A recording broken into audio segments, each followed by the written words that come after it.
Hello, hello, hello, and we are back again. What up, Kick? What up, Twitch? What up, YouTube? Hope you guys are having a good one. Hope you're enjoying this beautiful Sunday afternoon if you're out here on the central coast of California. Holy moly, such a beautiful day. That 49ers game is going to be lit. Man, it's like a nice 65, 67 out there. We're not doing that. We are leveling. Playing through the campaign with a Forgeguard. And I am thoroughly enjoying myself. Hope you guys are having a good one. So we got this sort of weird, so we're using multi-strike. We're doing the classic like multi-strike void cleave that I did on Paladin. Now that was an in-game build, so this is not as strong, but I've also been trying to figure out a way to work in Forge Strike a bit more. I'm liking it. Forgeguard is very tanky. Let's take a look at this. Look at this. As a Forgeguard, which we're mastered into, we get the 35% physical and fire resistance. Nice. And then 3% increased armor each time we're hit within the last 10 seconds. Then you compare it with this one. If you've been hit recently, I believe recently is 4 seconds. You get extra physical resistance and extra armor. It is... Man, this is going to be wild. So right now I'm just focusing on picking up resistances wherever I can. And then we're going to go from there. Two-handed weapon all the way. I might give up this beekeeper's gloves for something like a fighting chance, but honestly the bees have been fine.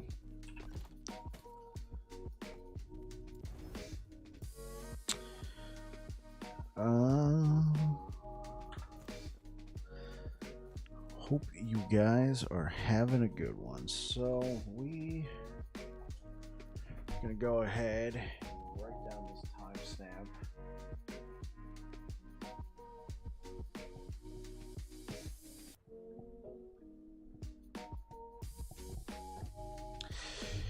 Oh, all right. Let's go ahead and get through the campaign.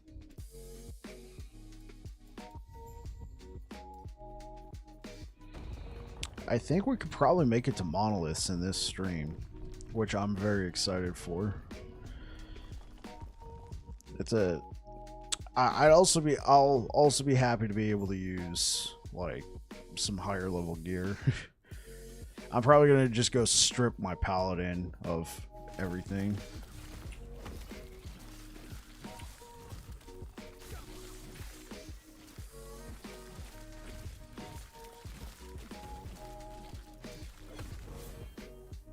Gonna move on from that guy.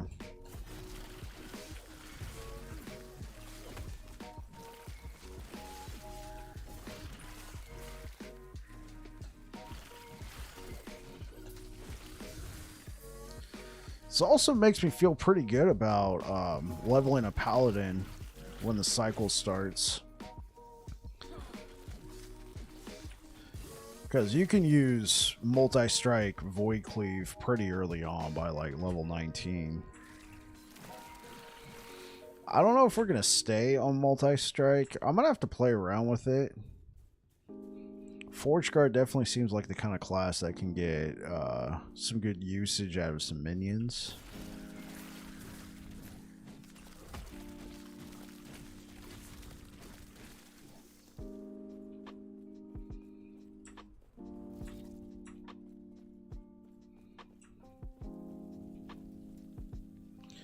We got 2 points here, so let's put 2 points right there. We're getting close to getting volatile reversal, which will probably replace rebuke with that once we can spec into it.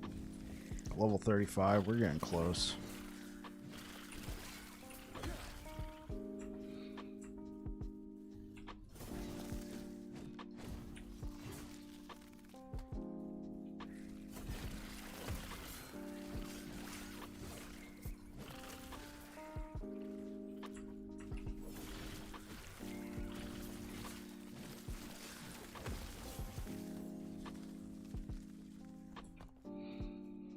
So I don't really have much in the way of resistances on my gear, and I'm already capped on fire resistance. I think we'll probably do the classic Omnis as well once we get into the level 70s. That means I can just stack a ton of armor, health, and damage on my gear. I'm looking forward to that.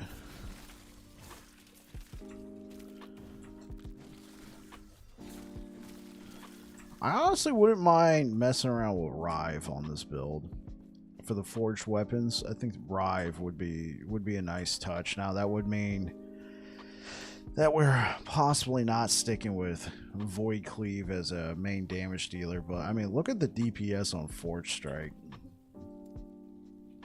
I'm really interested in taking this node on Forge Strike, having the no mana, because we can regenerate mana with this node right here. We just got to make sure we got a high critical.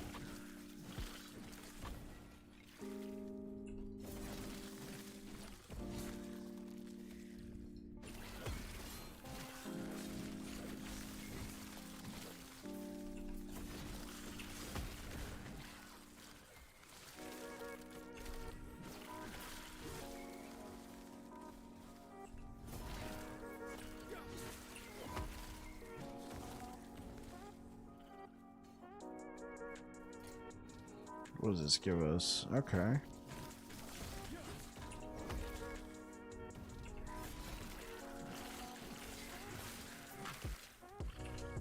Honestly, I haven't really messed around with the gear too much on this guy. We're just clearing. Now, I'm not like one-shotting everything, but honestly, this is probably better. 50 armor versus 145, 10% health, fire resistance is giving us lightning. Let's just keep that for now, as opposed to that.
Okay, we're getting close to that other node that we can take.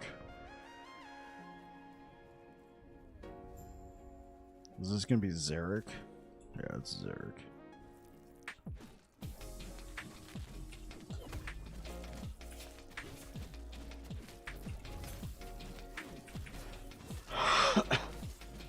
This might be a while.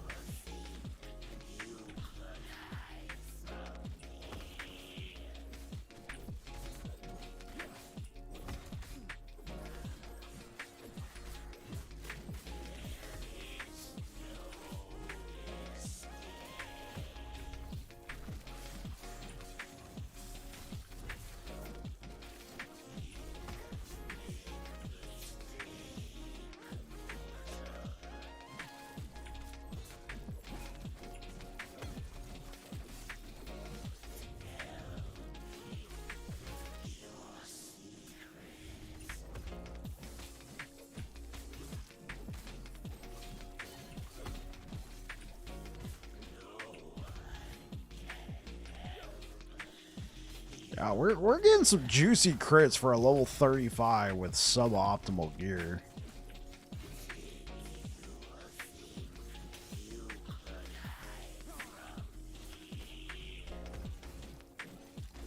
I think I only got like one legendary equipped on this character. That's like a 1 LP bleeding heart that I was able to get 95% physical damage on. Yeah, I mean, oh, I guess technically Advent of the Erase is a legendary, but like we're rocking that. That's spell critical strike chance.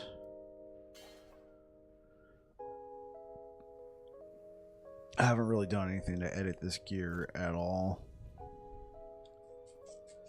So yeah, I do think multi-strike Void Cleave could be pretty viable early on when you're playing through the campaign. Like if you're leveling a Sentinel, try and get yourself some melee critical strike chance right here. I mean, I'm not using, this is the only real legendary piece of gear. I haven't even put it in my idols right there. Obviously, we're not going to have something like this starting off, but I do think this is, without this, you can just slot in anything. Forgeguard feels very strong.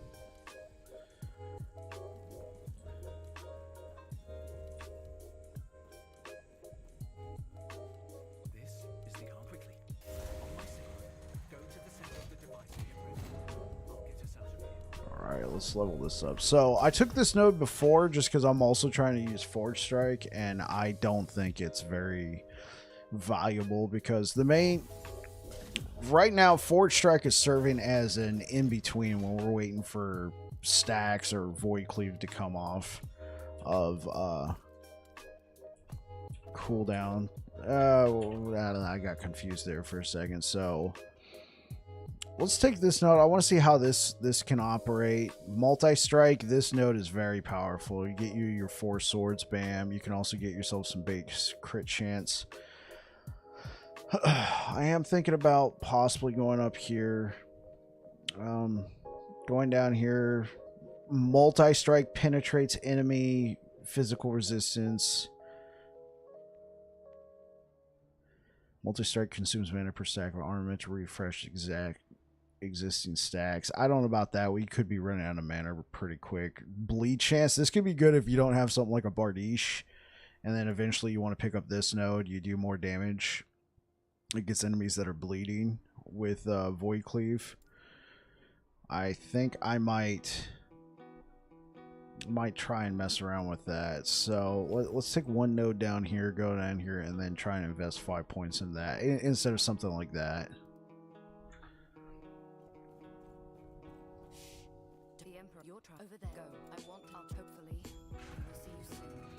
Because if you guys saw how I was doing it with Paladin, I was using a Bardiche. That gave me plenty of bleed stacks. Plus Bardiches are cool, you know.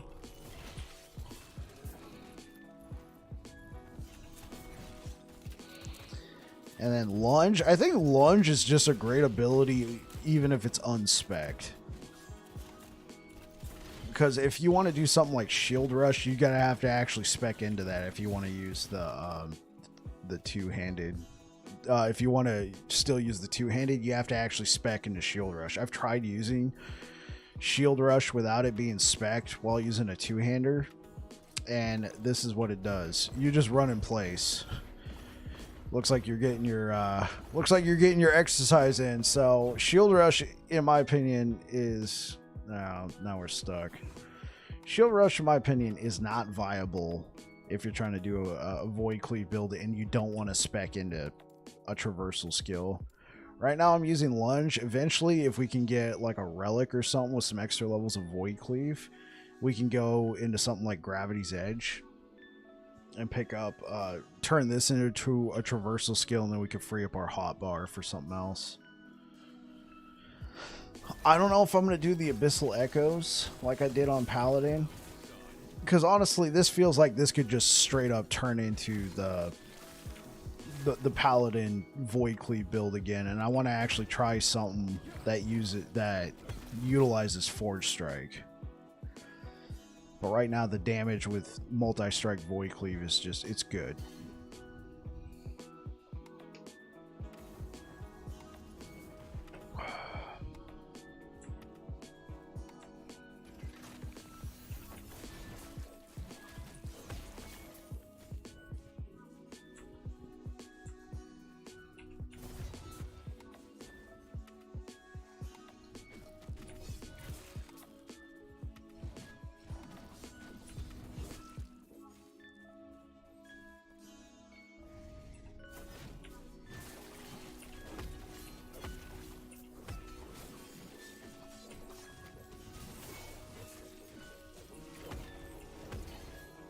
So right now, our only mana generator is coming from Void Cleave if we get a crit.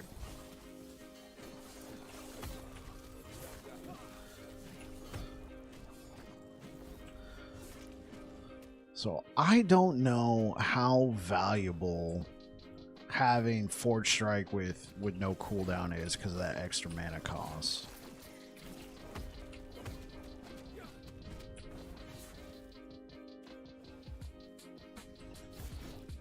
Lvling doing well. I say, hey, what up, Spox? Hope you're having a good one, sir.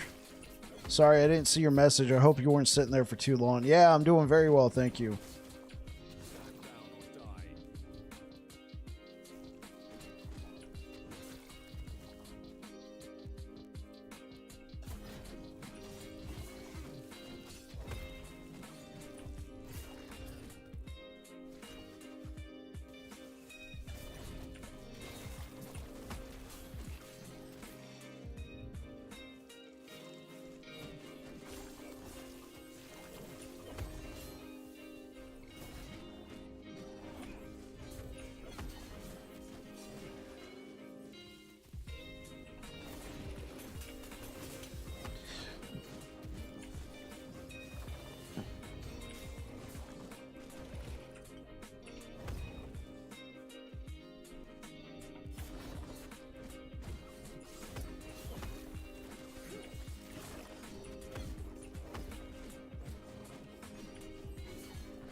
How you doing, Spox?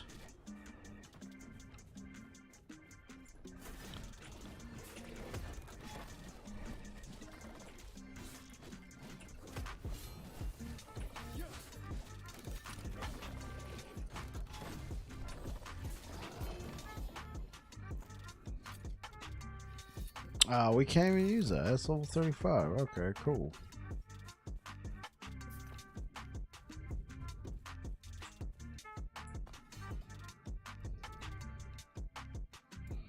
Let's go back to the Rustlands. Travel back up.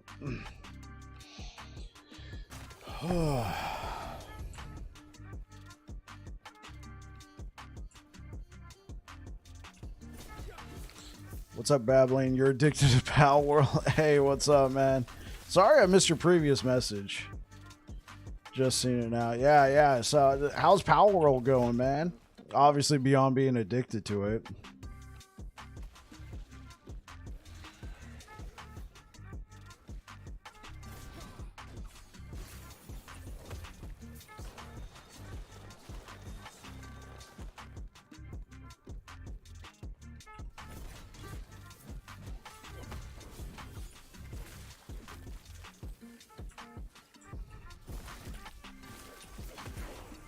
Dude, it's amazing.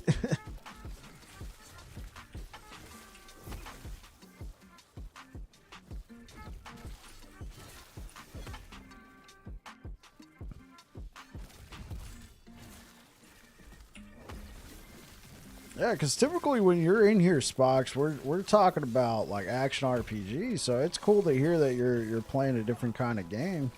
I've heard a lot of good things about Pal World. A lot of good things. Think of Pal World back. Ooh, man, that's... Wow, back in the early days. So it's having that sort of moment, huh?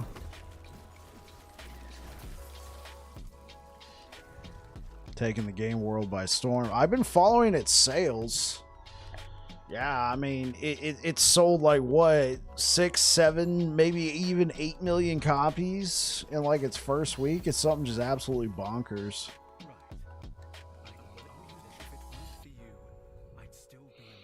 Yeah, it's pretty crazy.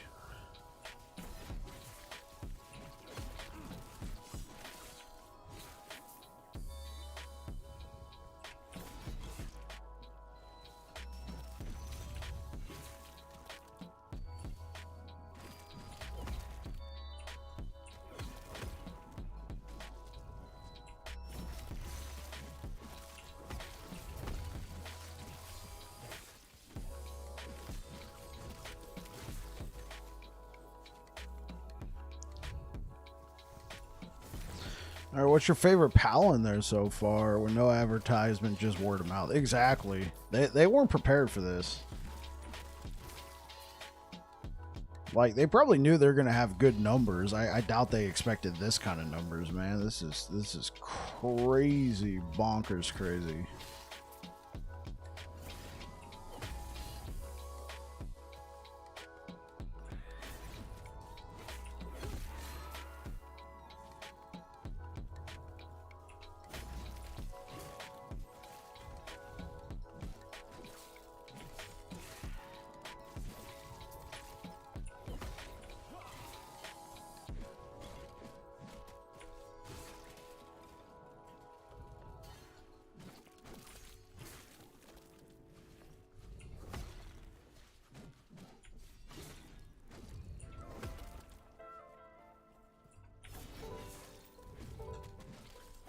Best game you've purchased in years. Oh wow. What was the last one? Grim Dawn?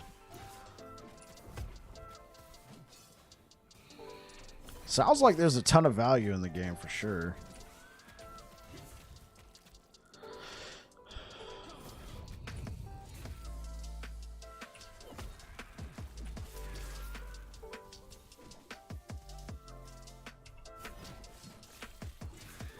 Grim Dawn, yeah, it was the last one. Yep.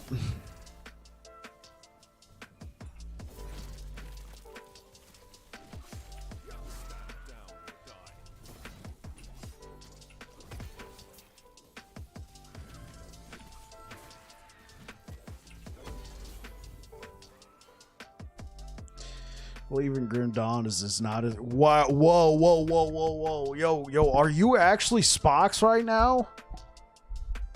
Yo, who are you, man? Who are you? Who took over your account?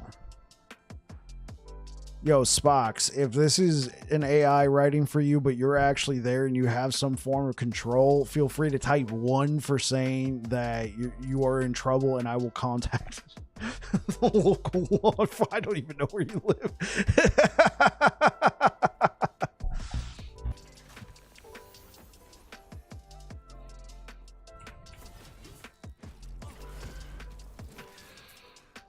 Nothing like getting a game with no bug. That's 100% bug free? Really? Dang. And it's in early access too.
It's fluid, bro. So smooth. Actiony, relaxing at the same time. Oh, that's cool. You don't feel like it takes forever to like build anything in that game? Like, I know it has survival elements, and I've played some survival games before where I want to build this desk. Well, you got to go farm 25 stone. You got to get 100 wood. You got to go melt down some iron ingots. And, you know, by the time you build this desk, you've invested 45 minutes into the game.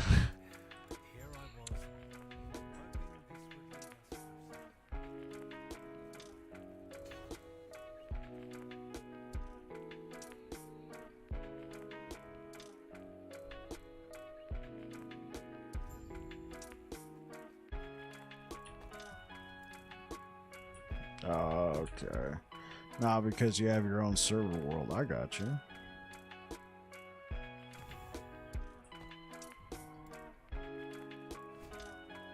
Well, yeah, let's go ahead and take this.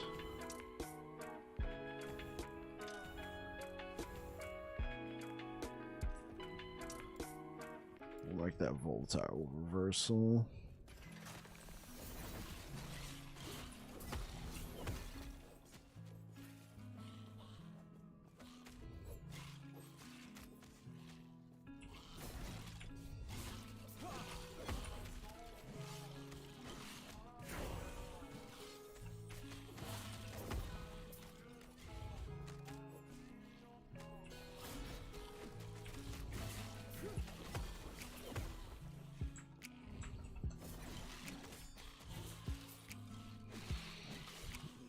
It is what D4 was trying to do, but failed miserably. Wow.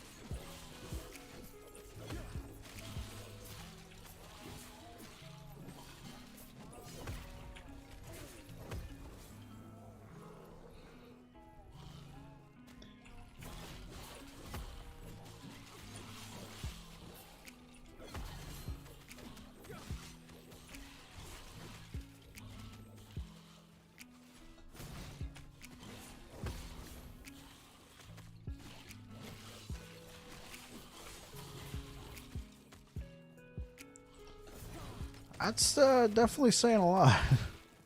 I mean, D4 did fail miserably, for sure.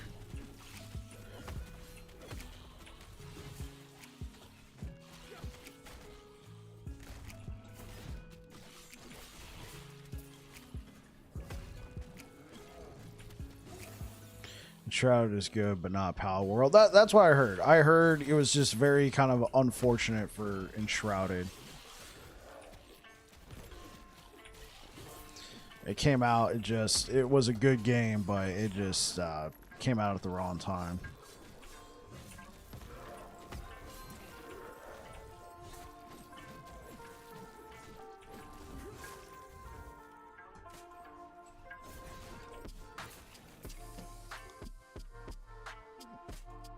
Okay, let's try that.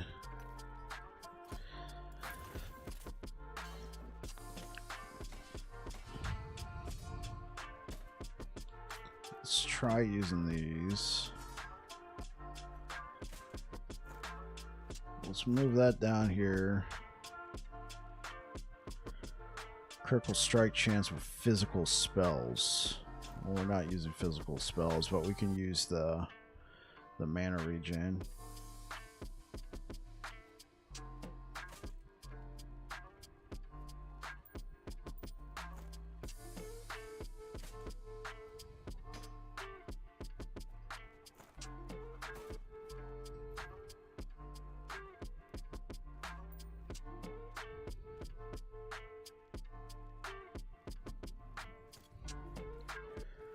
It's like playing the best Pokemon game with guns and Lost Ark at the same time with defects. Oh, okay. So you're treating it like an action RPG.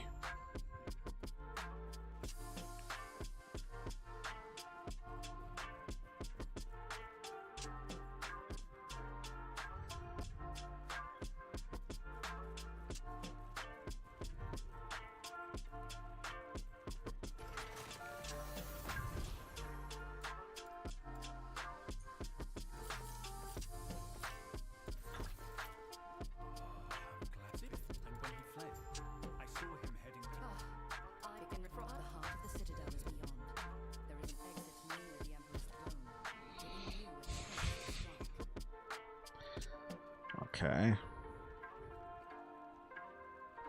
This gives us a lot of extra void damage. It has ARPG elements. Crafting is in depth like last Epoch. Oh, okay. Okay. 1 point that we can spend. Let's actually invest in our own tree for a little bit. We should go back and grab that, the rest of that.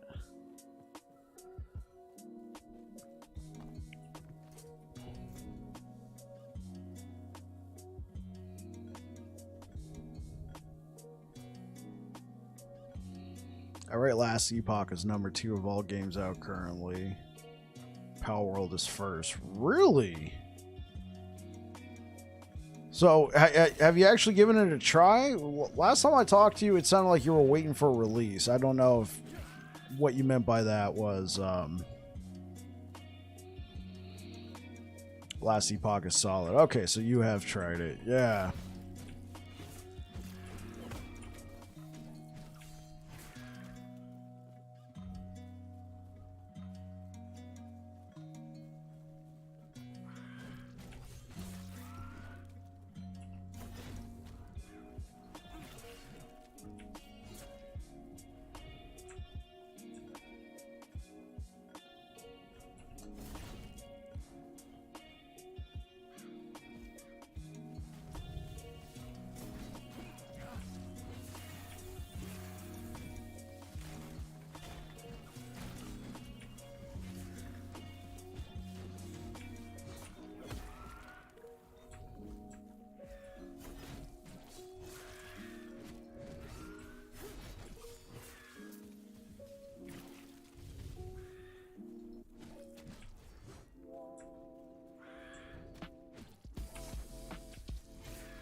Okay, well, that's a pretty glowing recommendation coming from you, Spox, for sure.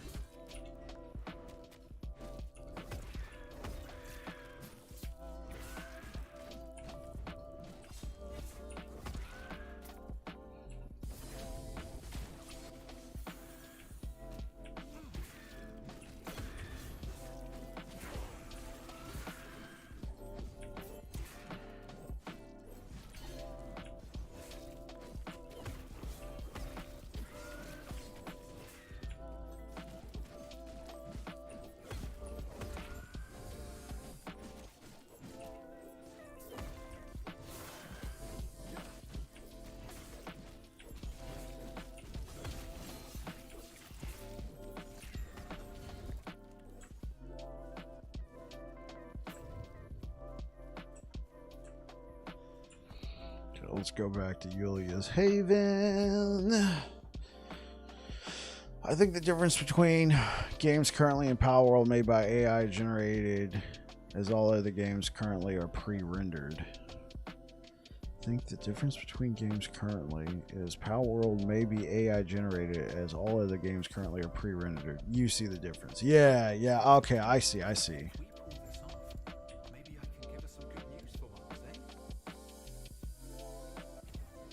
2 points to try and get that bleed chance. So we got that. Put another point here, and then we can start investing into that tree. Try and grab that as a traversal skill. It's not. It'll be good as a traversal skill, but.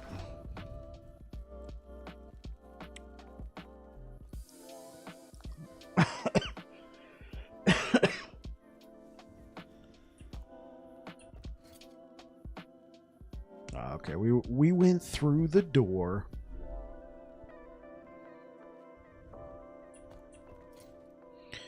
Critical strike avoidance. That's a good stat.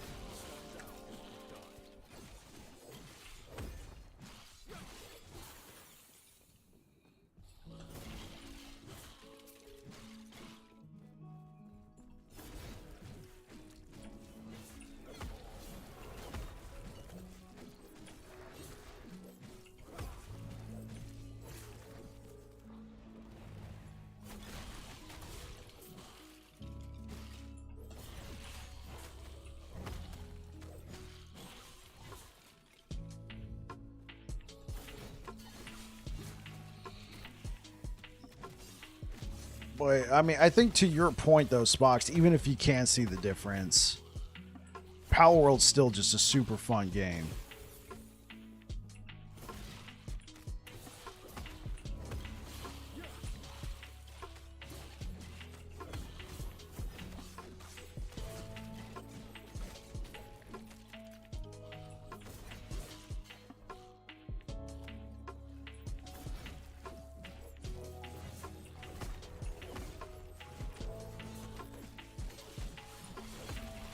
It is, yeah.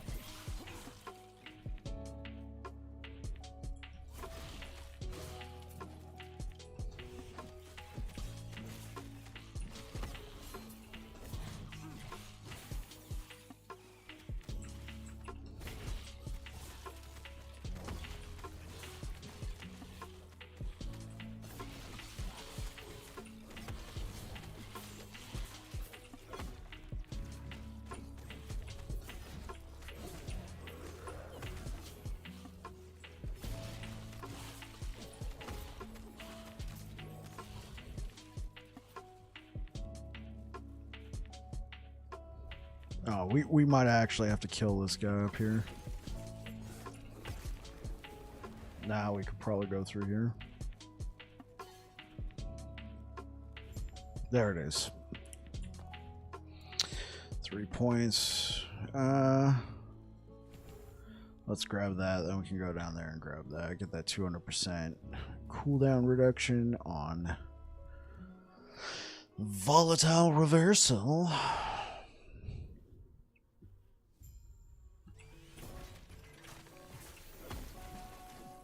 Oh, that was satisfying. Just watching that guy go splat.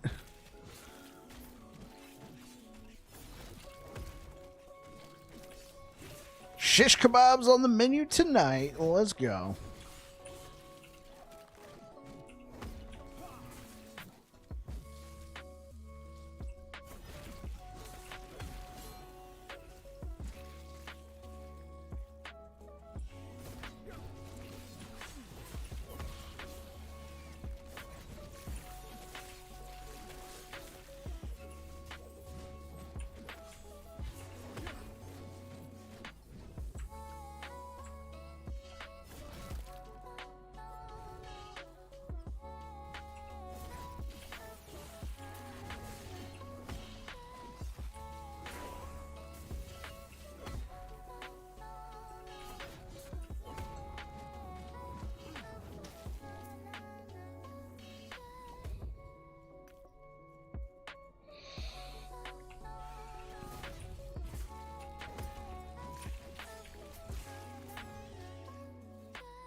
What have we been getting on here? Critical strike avoidance. That's nice. Got another critical strike?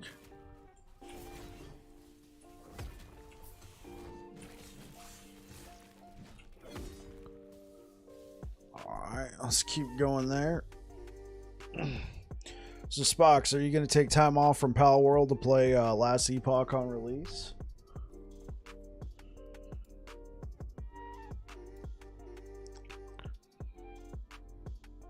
Cannot crit. Yeah, that's a huge nope for me. I think so. The armor shred's cool, but I think we're going for this global melee damage as well as armor that we can get from here. Global fire penetration. We're not doing that.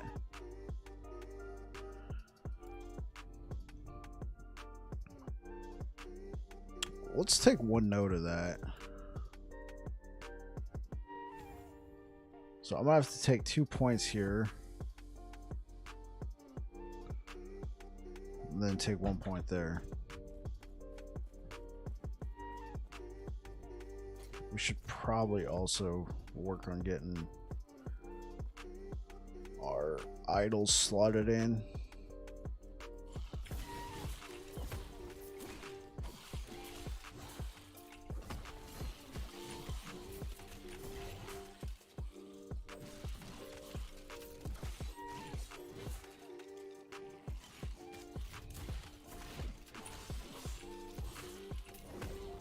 Hey, what up, Birkin? How you doing today? After February 8th? Okay, cool, cool.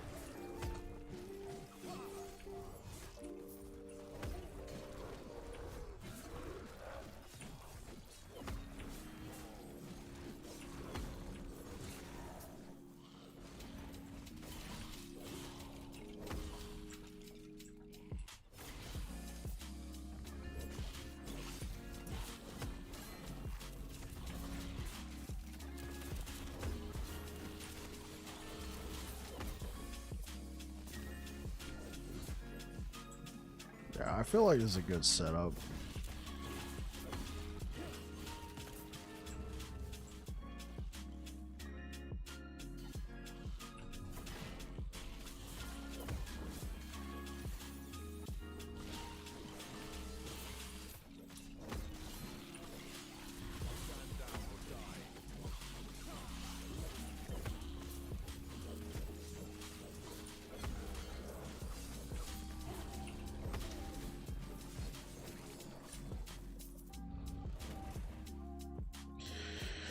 Good, and myself, I am doing very good today.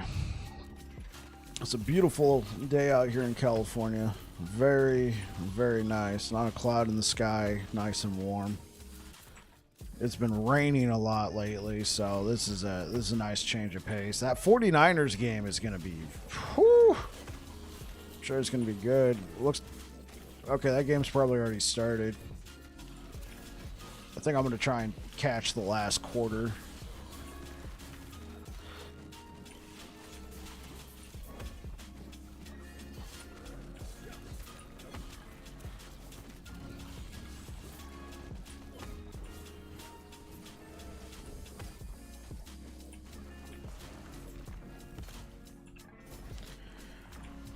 Oh, it's a good night here. Yeah, 2 a.m. Right. Over there in Europe.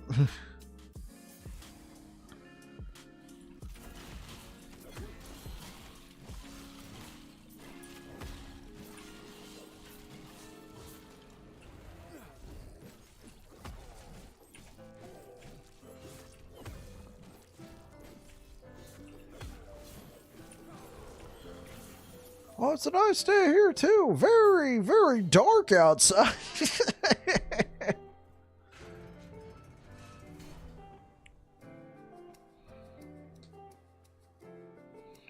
So, Erkin, I know you last week when we were talking, you said you're going to be picking up Last Epoch. If you did do that, have you played it yet? What do you think?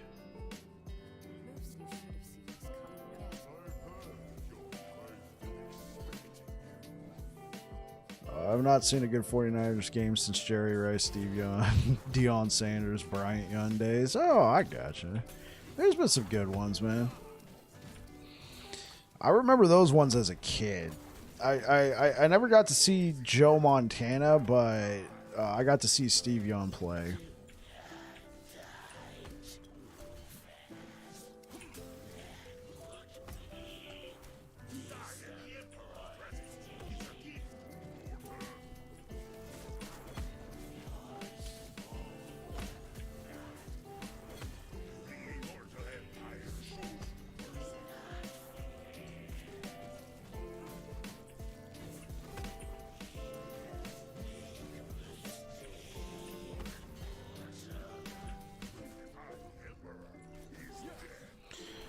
Oh, you'll be buying it tomorrow? Sweet!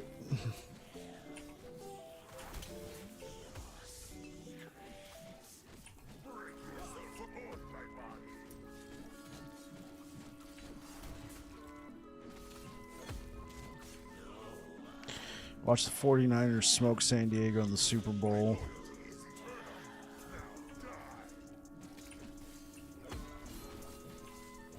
Did they play the same? Yeah, they did. That was the 93-94 season or the 94-95 season.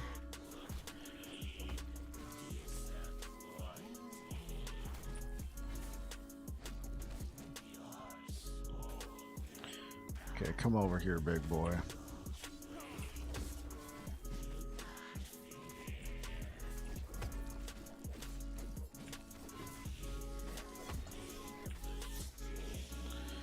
Okay.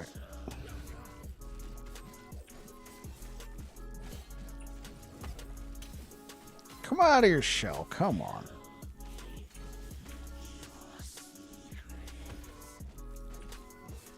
$5,000 crit. Okay, look at our gear, guys. Except for this is our only legendary. Like, everything else is just... I mean, I guess this is technically a legendary. Dude. 95. Okay, I got you. Yeah, I mean, and even this is not that great. Like, yeah, multi-strike void cleave, I think, is going to be a great starter.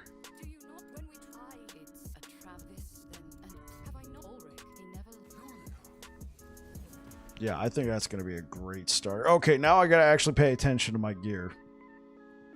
Because now we have gone into the danger zone. But you can upgrade. Yeah, I can upgrade. No, that's what I'm saying. Like, I got suboptimal gear and I'm hitting like 6,000-7,000 crits. Now that was a boss with a huge health pool. But this is with like random freaking gear that I haven't done much with. Okay, so our resistances are all pretty much trash. We're gonna have to focus on cold. Physical, we should be fine. Honestly, we'll probably be fine here. Just need to grab some cold resistance. I'm gonna have to swap this out.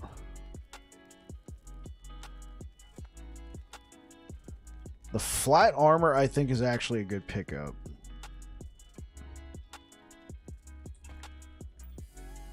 Let me throw some cold resistance on here.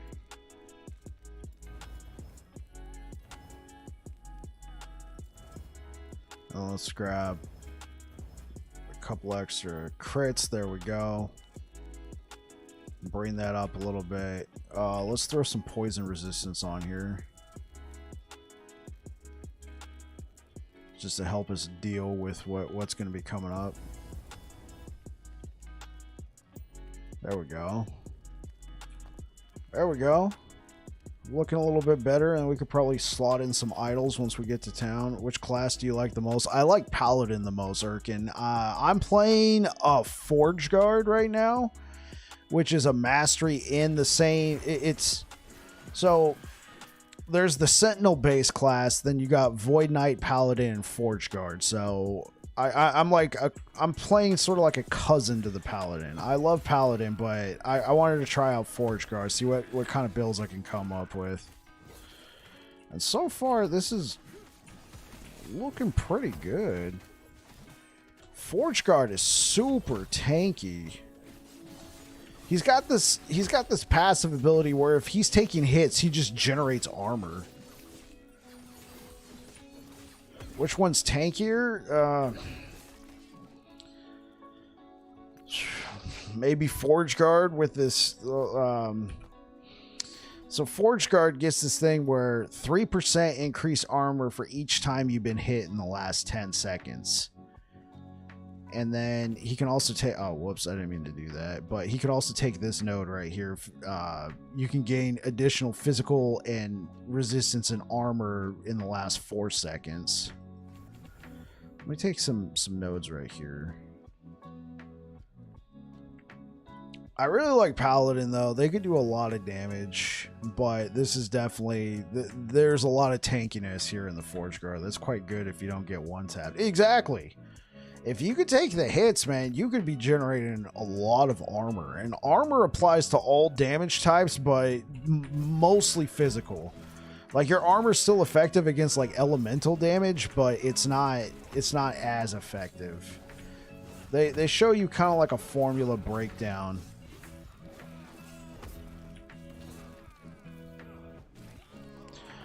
So when you hover over armor right here,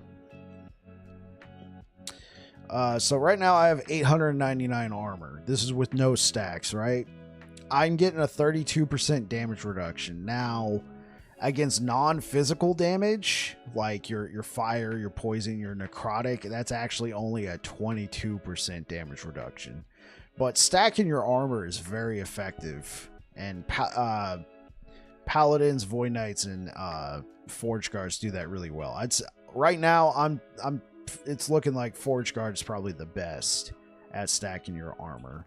Just because of that passive, every time they get hit, they gain armor.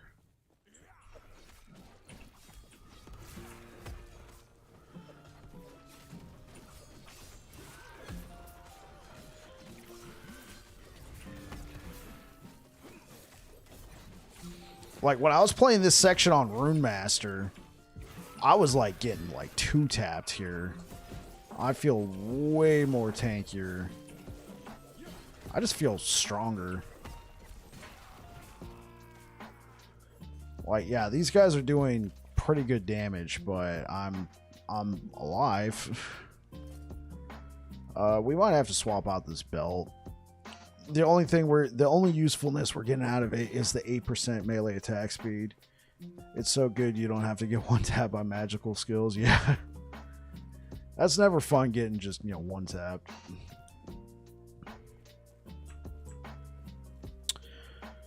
Okay. That's a catalyst. We're not going to use that. We don't need an amulet. We got ourselves a good amulet. I could take that belt for now.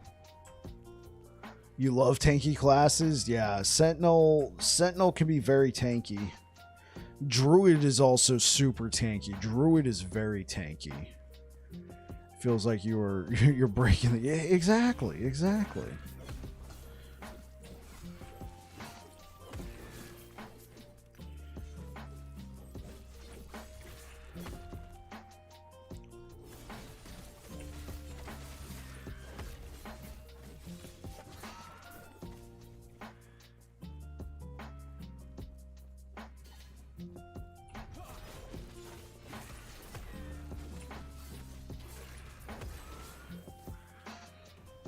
I'm having a lot of fun with this.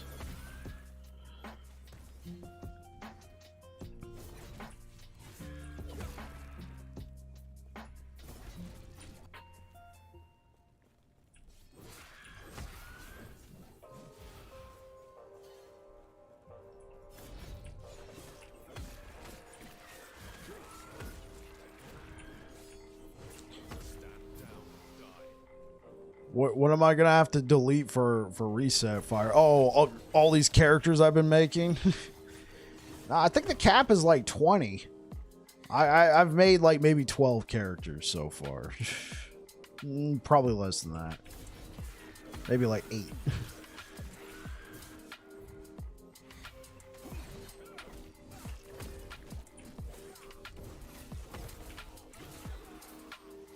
How you doing today, Firewolf?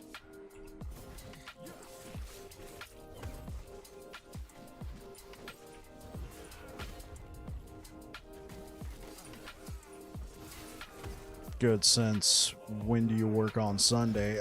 Leading up to the release, I've been streaming on Sundays. I've streamed the last few Sundays. I haven't put it in my streaming schedule yet. It gives me the option of whether or not I'll do it. But now that we're within a month of the release, I've been streaming on Sundays. Probably the last 3 Sundays I've streamed. Not sure to select which Sentinel I'll be playing, Paladin or Forgeguard.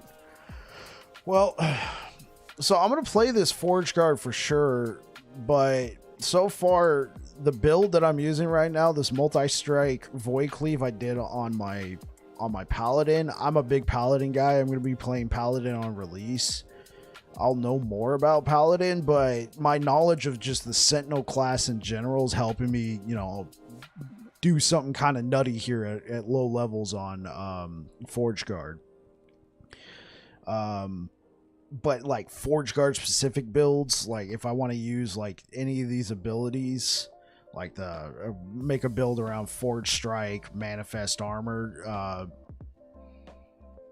Because this could be a cool ability. I want to try this out. The manifest armor, the ability you just summon a suit of armor and he does damage for you. He's like a minion. The Forgeguard can do that. And I'm also interested in checking out Smelter's Wrath.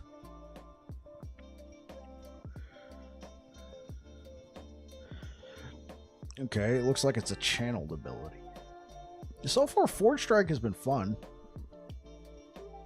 I think if you're starting out though, Erkin, you're gonna get a lot of grace, bro. No paleo, Druid all the way. Yeah, Druid all the way.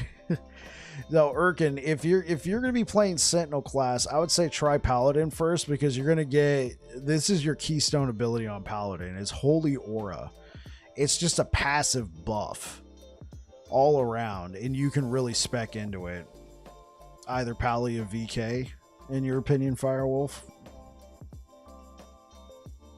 VK is holding watch for a while. Yeah, Firewolf, I don't know if you saw my Void Cleave Erasing Strike build with Void Knight, but that thing got nutty. We were pushing into 500 corruption with that guy. And then finally I was just like, yeah, you know what? I'm just going to go play something else. We hit 500 corruption. I mean, I don't know how much further I could have gone. It was getting pretty tough. Yeah, so, Erkin, I say Paladin, because you can really lean on Holy Aura. That can help you out a lot, but I don't think you can go wrong with Forgeguard either.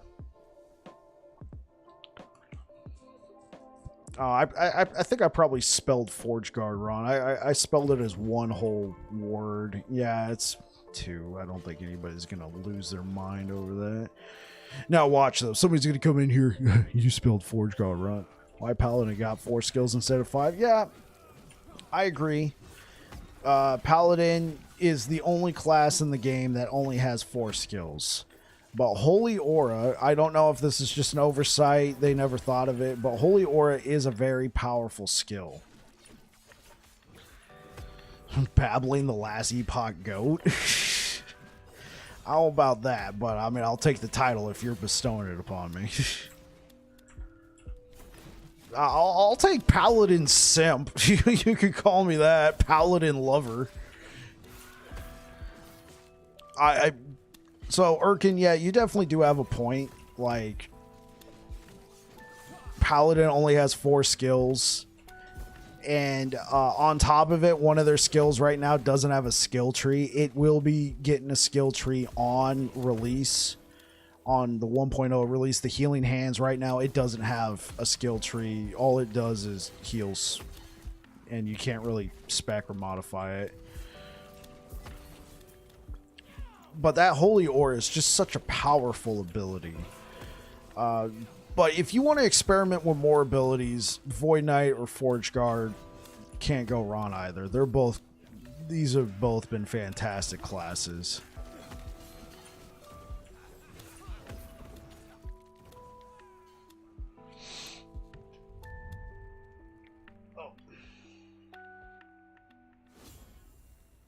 It's time to meet Centaur Mooseman.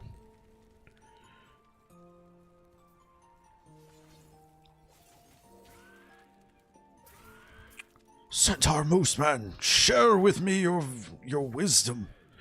Centaur Mooseman, together we can defeat them. What the hell's going on?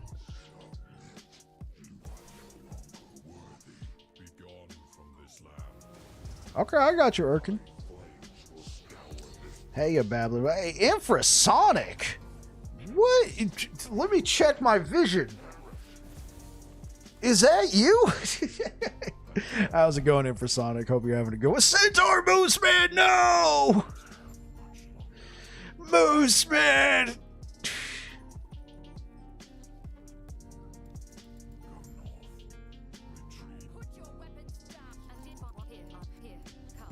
Lead the way.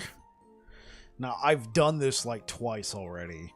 I'll get here, I'll be like, okay, cool, let's go do something else real quick. And then I will never grab the teleporting circle. Then I gotta do all of that again. Christmas, and then work has been crazy. Literally the first day I'm playing LE in over 2 months. Dang, welcome back to the fold. As a teenager battling, I used to surf between Half Moon Bay, Santa Cruz, Capitola, and Monterey. Yeah, you know the area I live, the Monterey Bay area. Is choosing your answers affecting the campaign? As far as I'm aware of, no, Erkin. That's why I just clicked through it. I've already, this is like what, my 7th, 8th time playing through the campaign. So yeah, Spox, you're very familiar with the area I live in, the Monterey Bay, man, the Central Coast.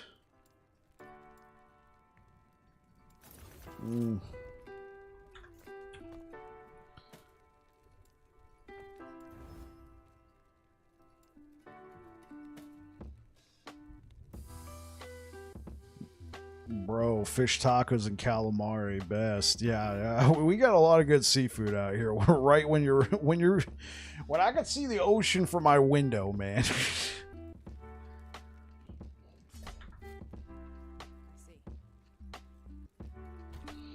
It's not like right there. It's like, you see that little speck on the horizon? Yeah, that's the Monterey Bay right there. You know, go have fun. What?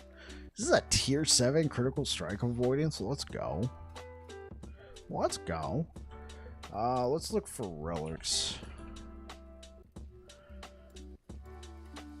Because honestly, I probably would want to use, so we could, no. I'm probably going to want to use one of these. We'll just put that right there. Our gold's bound to a character.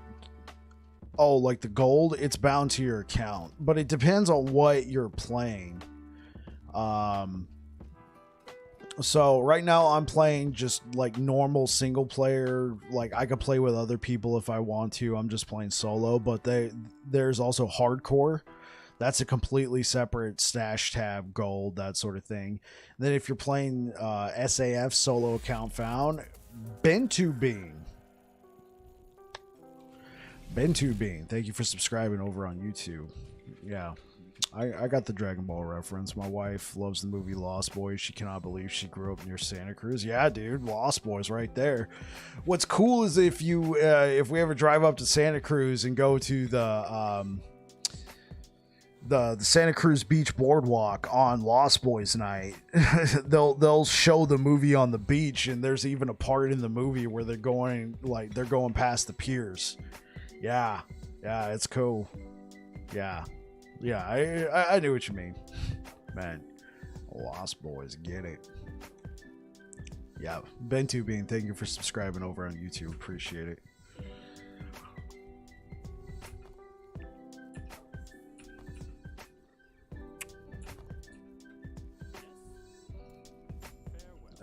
Okay, so I feel like I have missed. Oh, that's you, Infrasonic? Oh, okay. The Bento Bean. Appreciate it, man. Thanks for subbing over on YouTube, man. Okay, let's. So that's a passive point.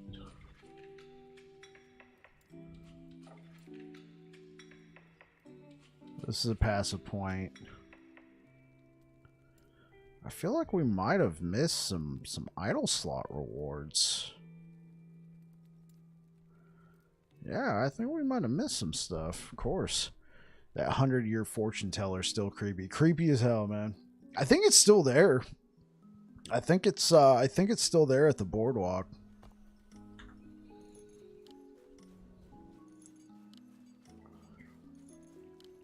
Yeah, I think I might have missed some side quests along the way.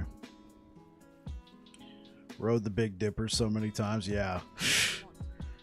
Yeah, that's still there too. Yeah, I definitely missed some rewards here.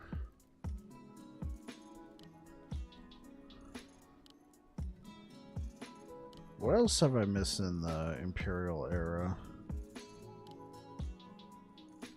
Okay. Let's go down here, grab this.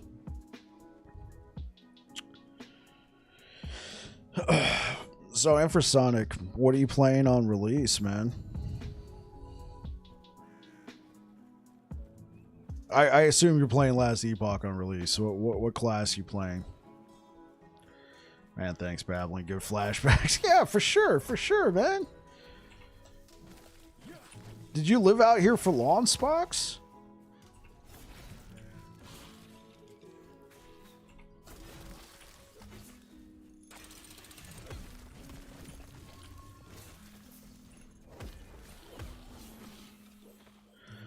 Don't know yet. Still waiting for full Warlock view. Yeah. Yeah, Aaron Action RPG's been getting he caught some flack for that. I mean, I get it. I would have preferred a more condensed experience. Is it going straight through Aaron Action RPG, or did they put all the details on the website till I joined the Navy at age 12? Oh, okay. So you were out here. So you grew up around here. Yeah, you grew up around here.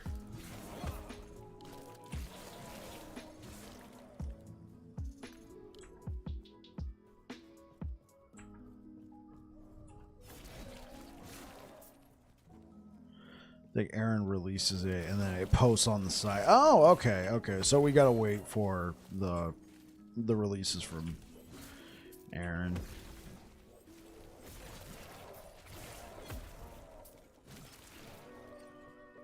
Yeah, I know he issued an apology for how slow it was going, and it's whatever. I don't know if I probably would have done things differently, but I get it. He's been hyped for this game for a while. He's got a lot of attention. Might as well capitalize. Partied at Bonnie Dunes. Really? Bonnie Dunes? Where's that? Understand that he has to make money. I get it, but his apology was, let me release it in 4 days rather than 7. I mean, it is something.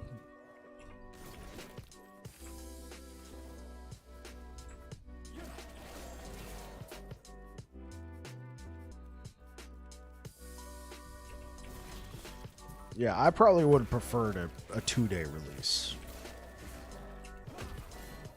Me personally, but...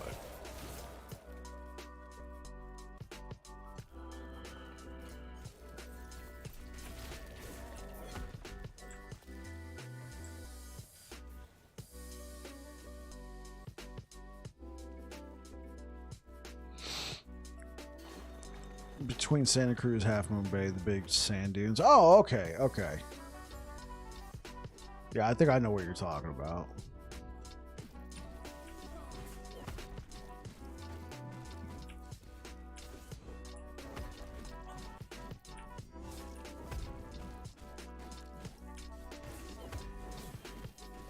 Yeah, I get what you're saying.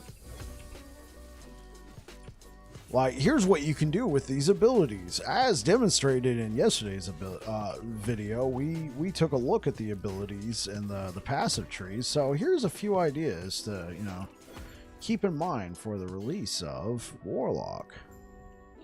Good surfing there too. Not as dangerous as Half Moon Bay or as sucky as Santa Cruz. Santa Cruz, like, Santa Cruz has its days. Santa Cruz has its moments, but... yeah, it always looks kind of calm out there. The other days to release this one. Okay, I already read that one.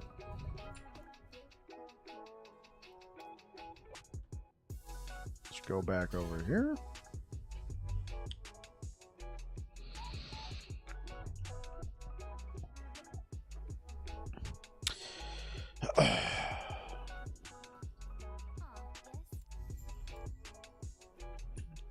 Okay. So did that count as 3? No, that only counted as 1.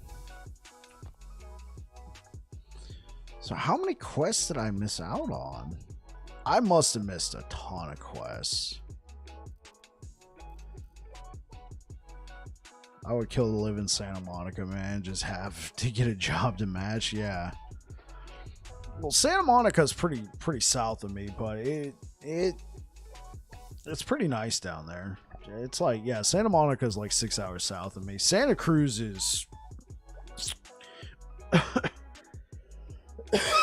Santa Cruz is like 40 minutes away from me up north. So I live in the Monterey area, the Monterey Bay area. So the Monterey Bay, if you look at it, it creates kind of like a little crescent moon, so to speak, in the side of California. And then you get the Monterey Peninsula. It kind of sticks out at the bottom of that crescent. Well, if you go up to the top of it, you got Santa Cruz. So literally on a nice clear day, you can look across the bay and you can see Santa Cruz like off in the distance. But of course, if you want to drive up there, it takes time. There's a lot of mountains out here. Yeah. By the aquarium-ish. Yeah. The aquarium is about, depends on traffic, but I'd say 10 to 15 minutes away. I was actually out by the aquarium yesterday when I was driving for Uber. I was dropping a lot of people off at Cannery Row. There's a pub out there. I was dropping a ton of people. There was actually a couple people who I was telling them about like what I'm doing here with the stream and everything. They actually they pulled it up on their phone as we're driving to the pub and they followed me. Monterey, got to stay at Merv Griffin's home in the mountains there. You got to stay at Merv Griffin's home? Nice.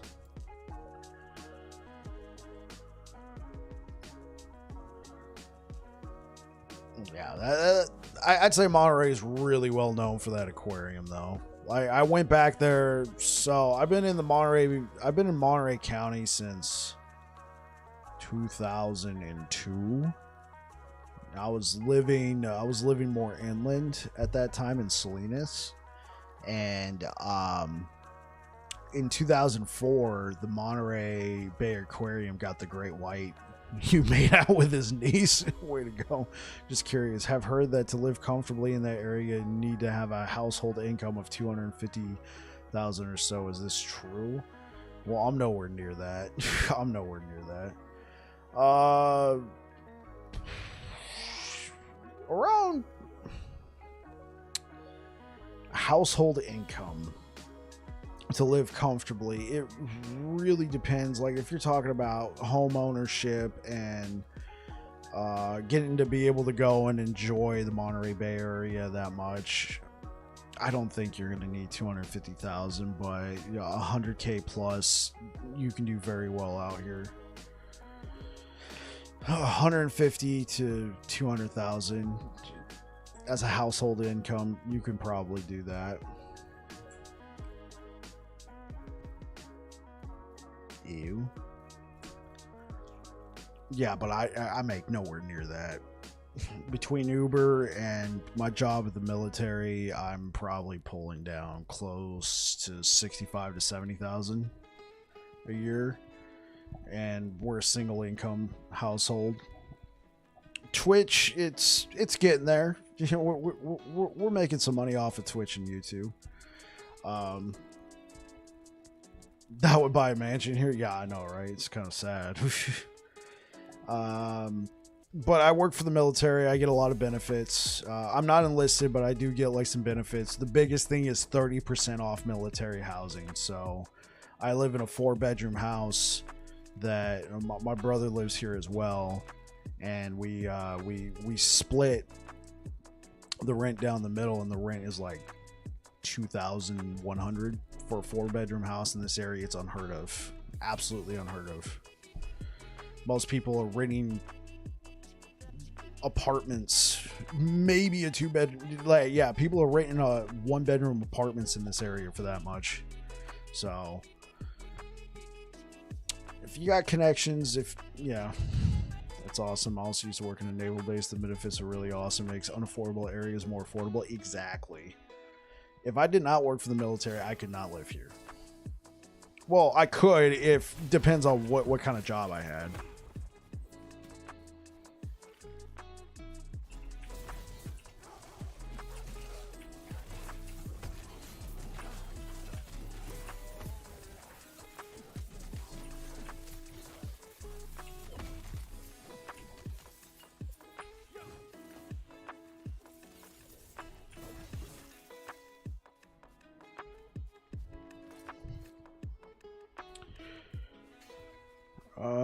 Okay, let's go up here. You would buy a mansion in the area. That is right.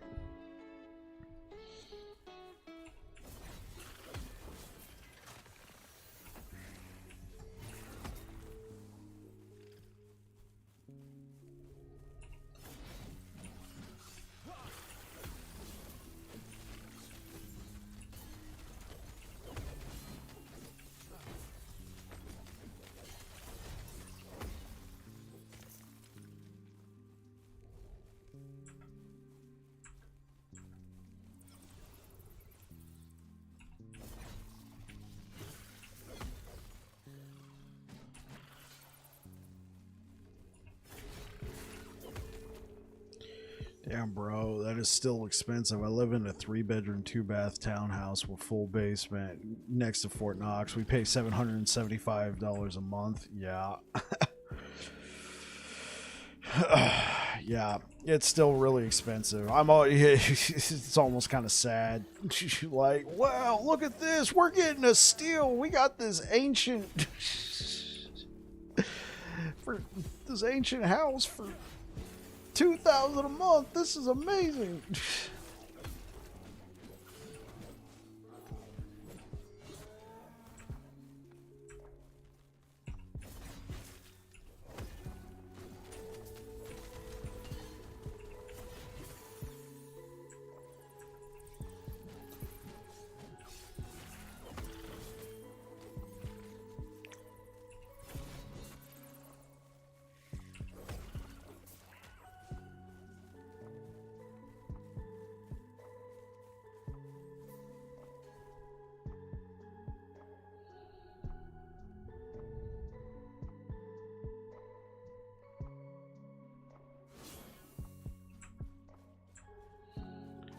How are you liking Forgeguard? Need some love, eh?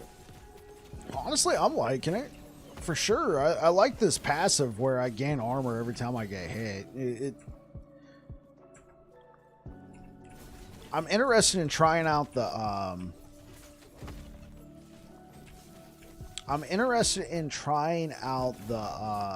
the manifest armor. I think it's going to be cool.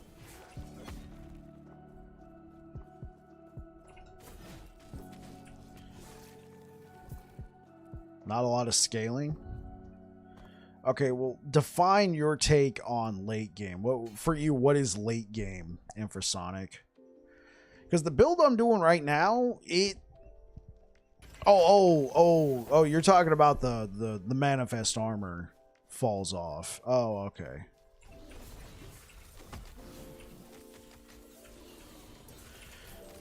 Because right now I've been using a build similar to what I would suggest try shield throw ability. It's good synergy. I've been trying out a build that I did with Paladin and kind of what I did with Void Knight. So you use hold on, let's kill all this stuff. So you use multi-strike, right? You use multi-strike, you build up your swords, you activate Void Cleave, bam, you get 15% damage per stack of swords, which right now I can do a max of 4, so that's a 60% damage increase. We got our crit multiplier set up with Void Cleave, and then once we have a reliable way to set up the bleed and we put max points into this will do up to 120% extra damage with Void Cleave on an enemy, depending on how many stacks of bleed they have on them. And right now we're just kind of using Forge Strike just to kind of mess around with it, see what we can do. I'm liking it. Volatile reversal is pretty standard. I was doing like 300 plus corruption with the build with the multi-strike Void Cleave build with the Paladin, and then I did a Void Cleave erasing strike with Void Knight, and I pushed into 500 corruption, and then I was like, oh, I'm cool, and then I just stopped. Now that one we weren't using Void Cleave as our main damage. We were using erasing strike. Void Cleave was the setup. Now if I'm not liking the abilities on Forgeguard, what I might do, like if I end up dropping the Forge Strike, I could. I feel like I'd be losing all my identity as a Forgeguard, but I could dip into Sigils of Hope, take that, and then I could dip into Void Knight and take Abyssal Echoes, because Abyssal Echoes, when you cast that, you can get up to an 80% damage increase with your next Void Cleave against enemies that are slowed. And then you can spec Abyssal Echoes to proc the slow for you, and then you can pick up an extra 20% if they're blinded, and then you can take this node that'll blind them. So Abyssal Echoes will go out there, it'll slow all the enemies and blind them. You'll get a 20% damage increase along with an attack speed boost, and then an 80% damage increase with this node to your next Void Cleave. But I want to try and find something where I can still use Void Cleave and do damage, but I still have Forgeguard thingies. You know, I still got some of that Forgeguard magic.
Titan Heart goes a long way.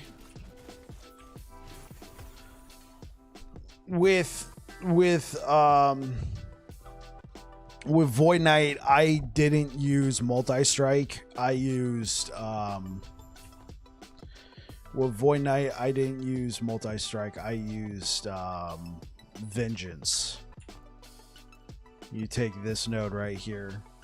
So with Void Knight, it would simply you're only hitting enemies with this just to keep up this damage reduction. I'm wondering how it'll work out for Forgeguard though, because they get this passive bonus of extra armor. They also get this passive bonus of every time you're hit, you get armor and physical resistance. We could really just build it straight up into armor and health and that sort of thing, and then just let the abilities do the work for us.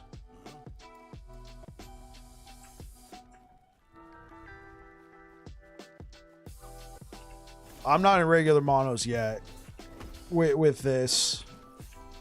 We're still playing through the campaign.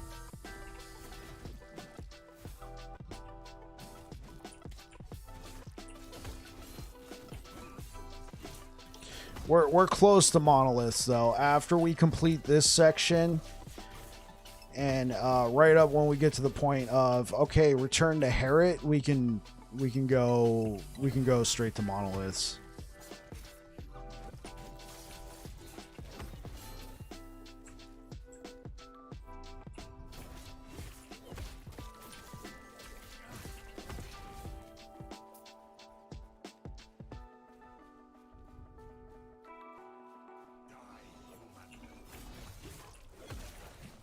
I will say there is kind of like a hard fall off with stuff like this because melee in this game kind of gets the brunt of it.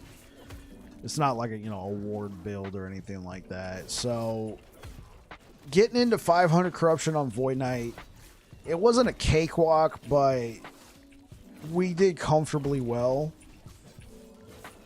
You should also see some of my gear that we got, man. Oh, bro.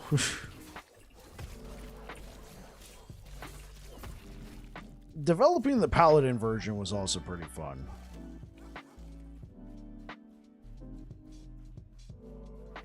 Hey, what up, Space Trucker? How you doing today, man?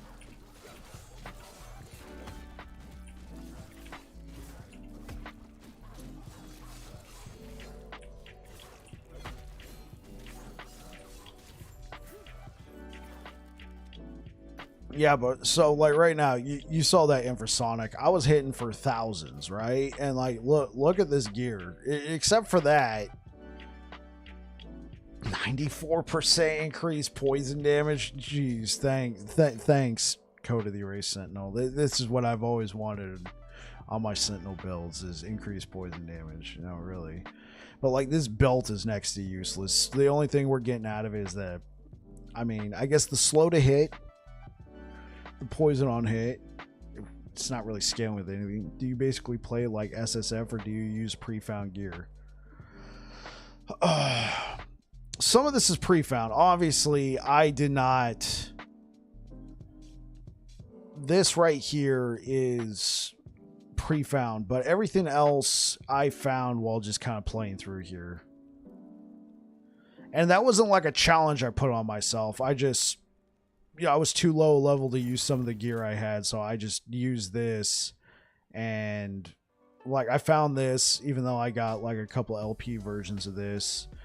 The helmet I found, a lot of the stuff I found, and I never, except for the bleeding heart, I never felt the need to go into my stash and grab stuff. I was killing stuff on my own, which I think is a good testament to how it sets up. Because like, what's the point? Like, preparing for launch, trying out new starter builds, and then I go right into my stash and I pull out some of the craziest legendary gear because it's like level 4 to use.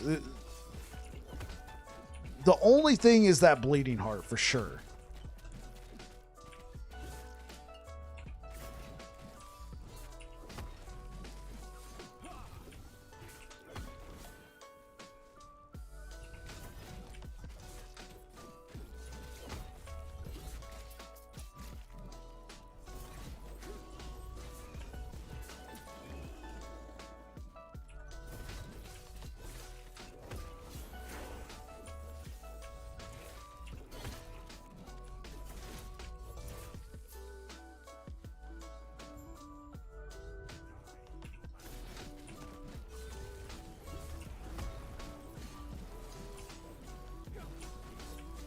I should probably assign a few of my points. Also keep missing with that.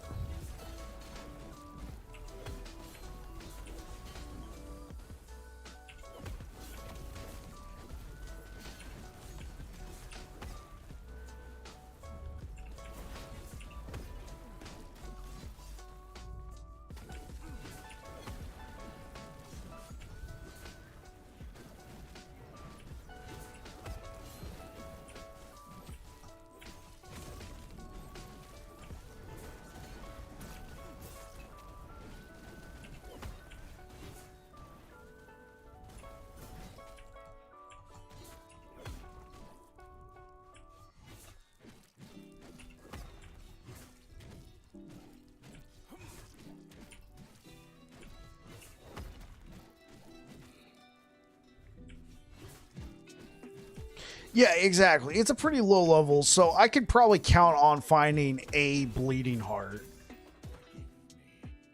Right now, I don't know. Like, I know it says I'm supposed to be leeching some damage. I feel like I wasn't leeching that much.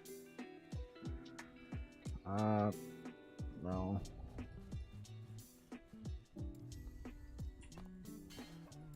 Okay. Yeah, because I want multi-strike to start inflicting bleed, because I want to start feeding this. Because, like, look at this. The more we're building up that bleed damage, man. Max stacks 90%. When I put the last point in here, 120% extra damage off of Void Cleave, depending on the bleed stacks. Brawl. And eventually, like, if I really want to try and take this into, like, really high tier, I'm probably going to have to drop multi-strike. Getting this bonus right here is going to be nice, but we can use a Bardiche and get the bleed chance. Bardishes are nuts for that. That's what I did on Paladin. I just used a Bardiche.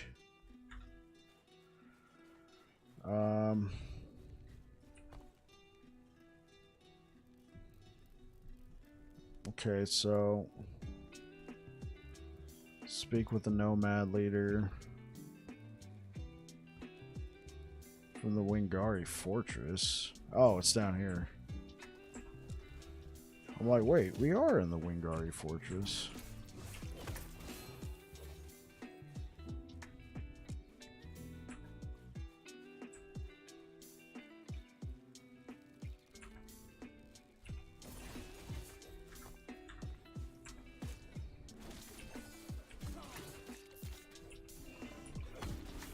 I know, I did that whole speech about I need to assign my points, and then, you know, here I am like a moron.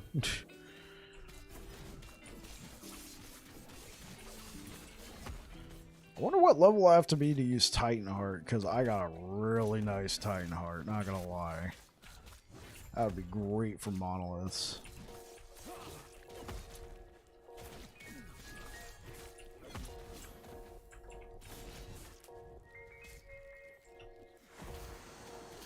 Later, nerds. What?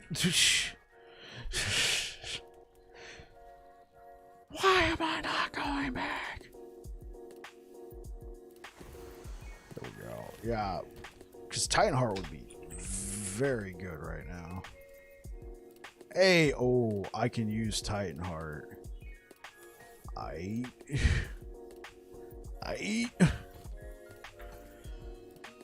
Oh, I'm gonna have to go grab the Titan Heart off my Paladin. Bro, Infrasonic, when you see this Titan Heart, man.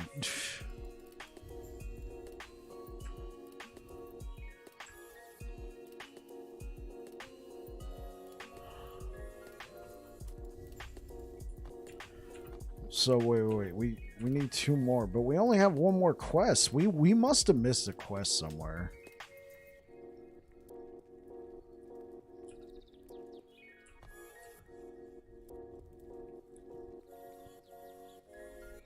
Okay, well, let's go over to the Paladin and steal some gear. Alright, so Paladin. Oh, I must have no, that is Paladin. Oh, I must have put it back on my Void Knight. What, my Paladin looking kinda naked.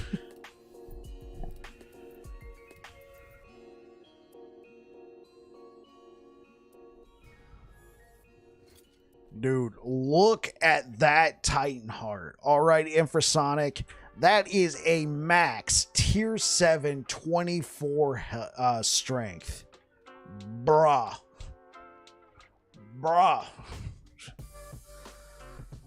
Look at this thing. And then look at this. It's not a max. It's a nearly max critical strike multiplier. All right. And then a nearly max tier 6 Shattered Chains. I could do better for that. We got ourselves a nice 100% void damage off the relic. Bruh. So that's what's going to be sent over to my to my Forgeguard right now. I don't have attack speed or critical strike chance, so I'd have to find a way around that. But yeah, Ma could. Here, I'll just show you this because I've been talking up this build a lot.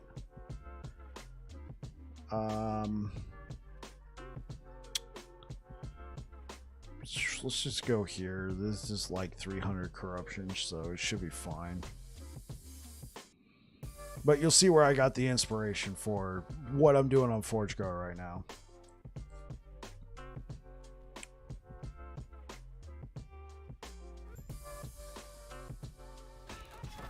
So what is this? 400 corruption? Fine. Alright, so this one's a little bit different. Void Cleave is not our main damage dealer. It's what we use to proc, right?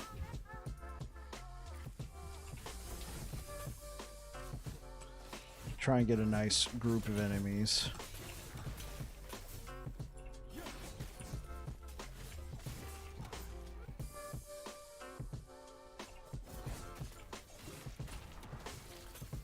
Right?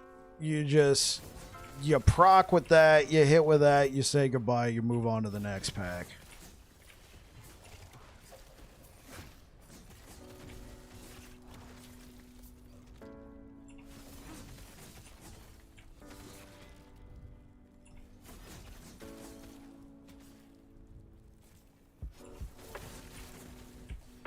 No, this is the Void Knight. I'm showing you how the build is. A forgery, you might say. I'm just showing you the inspiration. This is where it started. The whole Void Cleave procking thing, the whole Void Cleave damage thing. It started because I came up with this build on my own. I just looked at the stats and I was like, oh, okay, this could work together.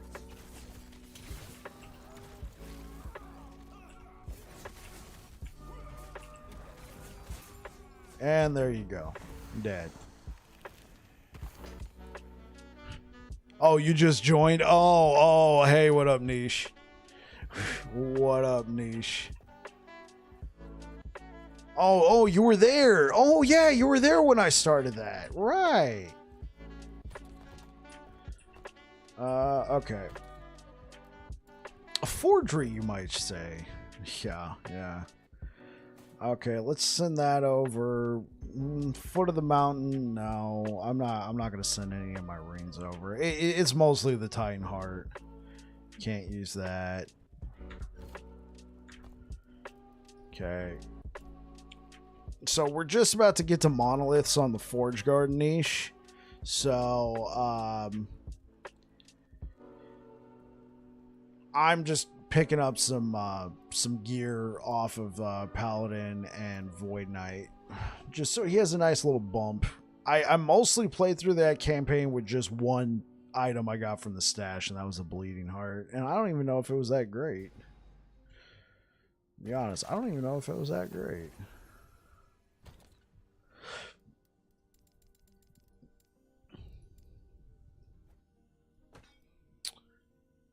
Okay, yeah. Well, he could use that poison resistance. +3 to Void Cleave. We'll give him that.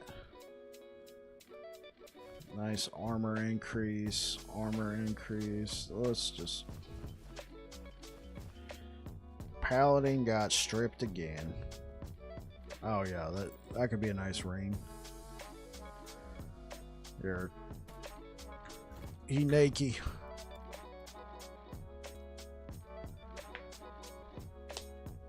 How you doing today, Niche? What you been up to lately, man?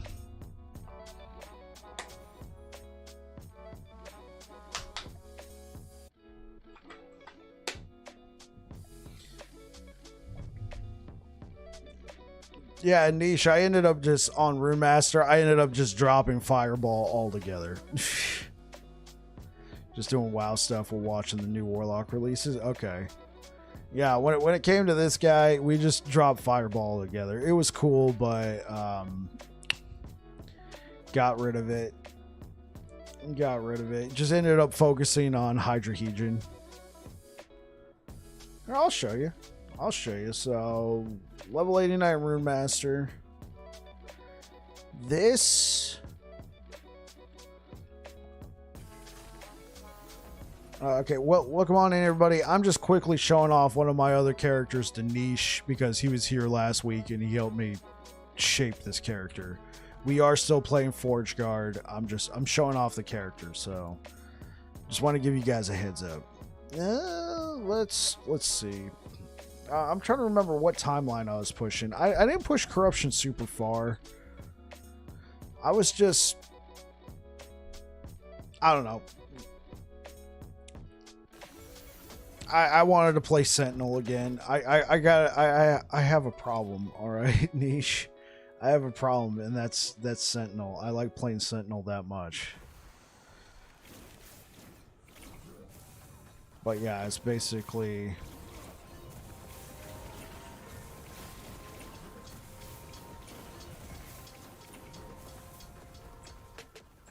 It's basically that. Just let him do his bit. Like, I know we could push this build. I didn't even play. That's because Sentinel is the most well-rounded character. I also like melee.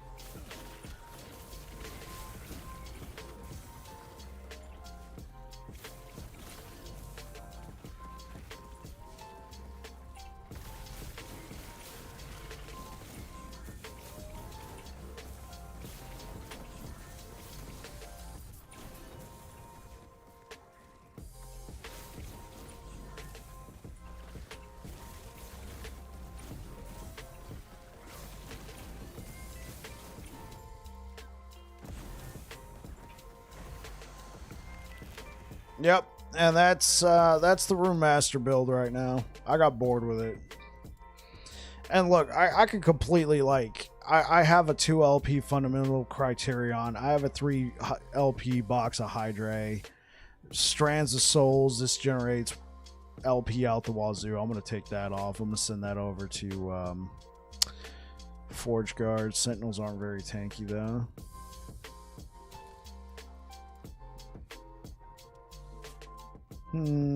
This will give me options.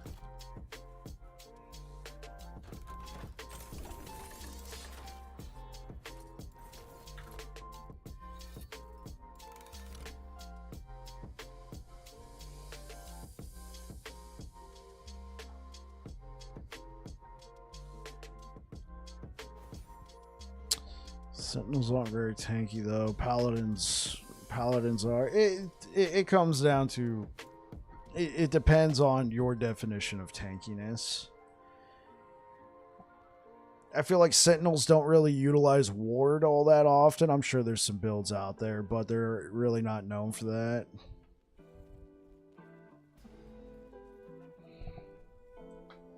I feel like any build, though, it depends. Like, I feel like when it comes down to builds in this game, it comes down to how well does that class utilize it.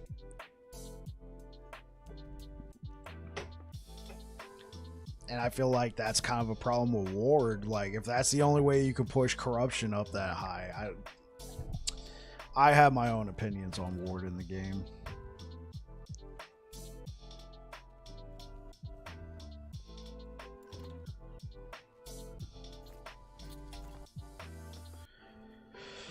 Oh.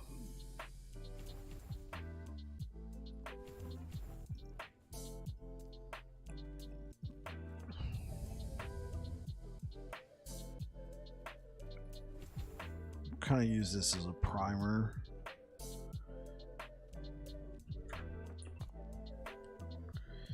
Okay. So where were we?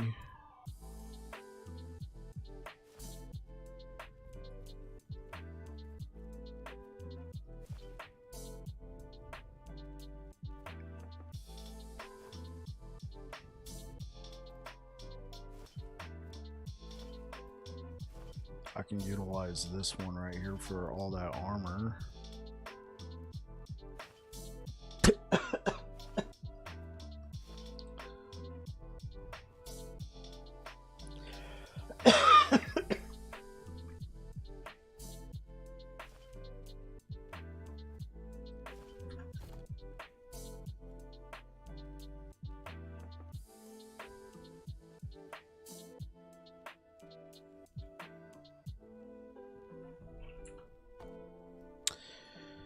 All right, let's go back.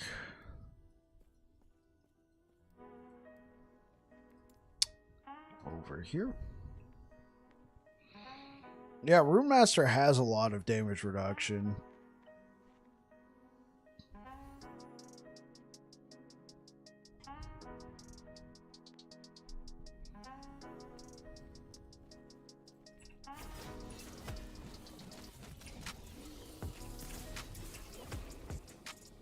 Oh.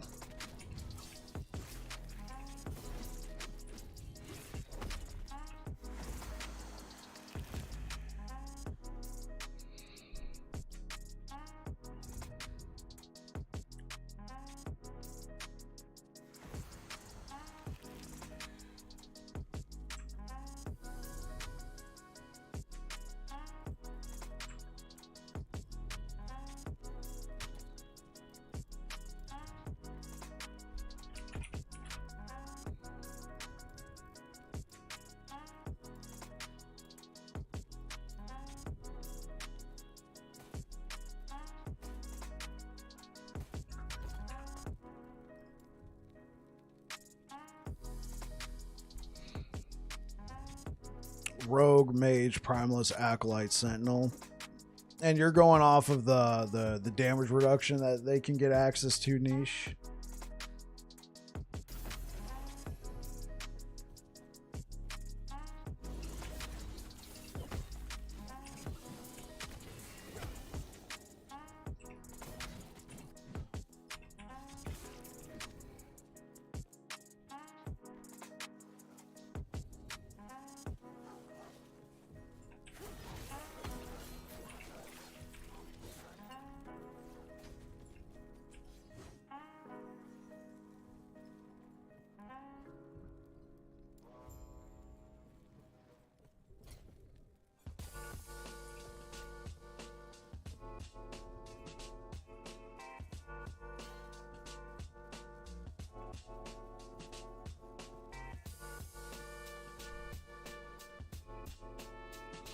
Also prefer different playstyles, Novidin or Concentration Effect Oridin.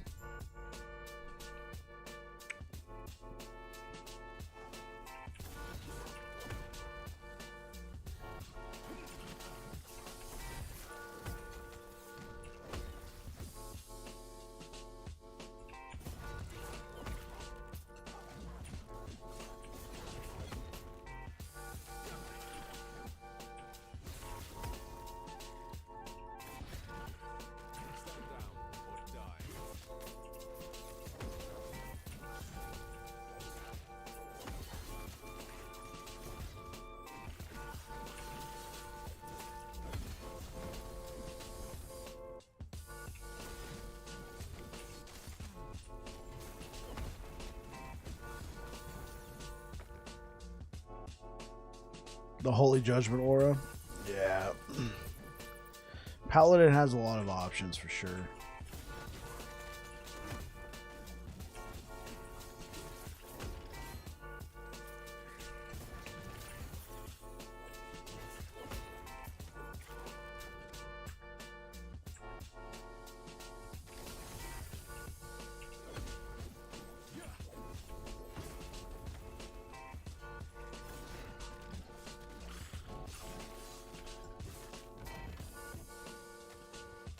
No vortex! Yay.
There we go.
Oh, he dodged it.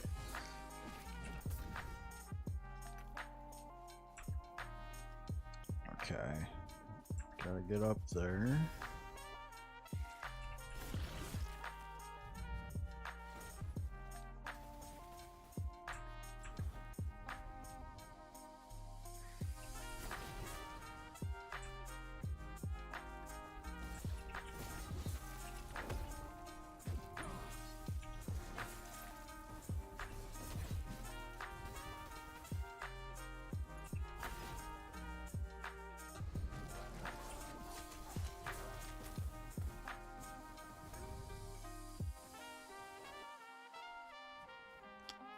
Feels so slow. I know they're doing chill, which slows me down, but it's just because my boots also don't have movement speed on them. This one's giving us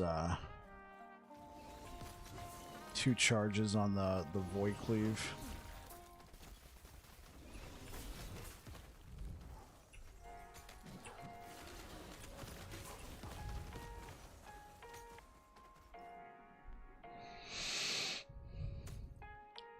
I wonder where I missed that one side quest. Hey, what up, Merkware? How you doing today, man?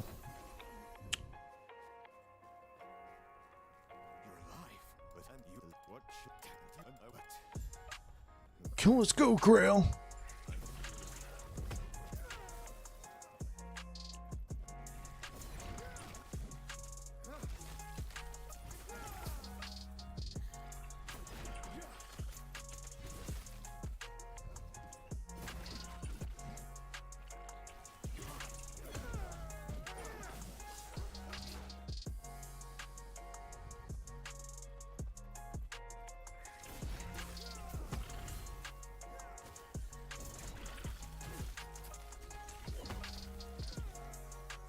Doing pretty good, and you? I'm doing great, man. I'm doing fantastic.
Any thoughts on the new Warlock skills? So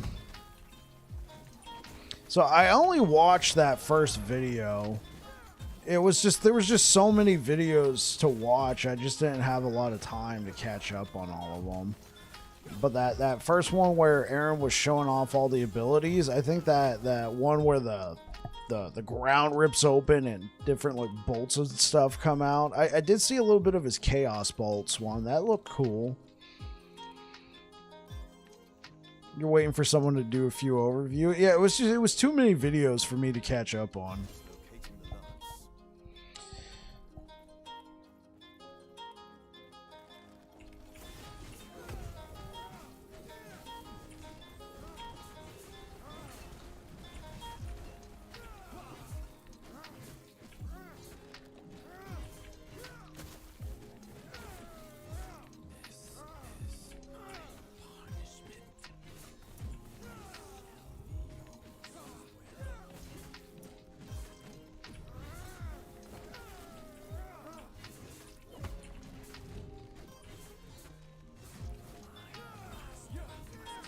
Well, it's not in the planner.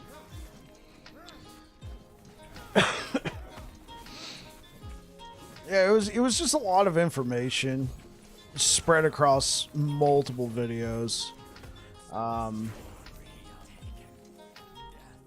Yeah, not in the planner and not in one spot.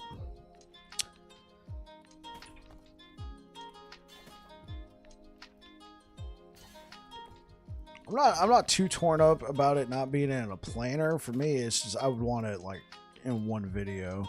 Like if I want a theory craft, it's so difficult if I was going to hop between timestamps in 5 different videos to try and figure out interactions hard pass. Yeah, it was the huge amount of videos for me personally.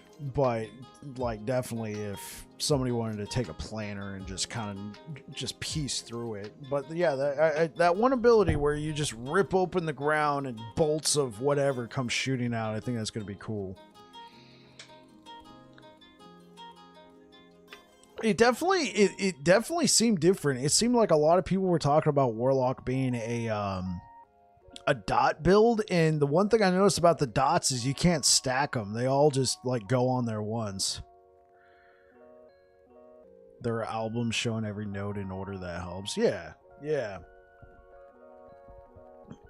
From what I gathered, the main thing about the Warlock with the dots doing extra damage is you can only apply one curse at a time. Well, I don't know about one curse at a time, but you can only apply one stack of each curse. I don't know if you can stack all of them at once. Again, I didn't watch all the videos, so if I maybe that information's in there if I watched every video, but it definitely seemed different.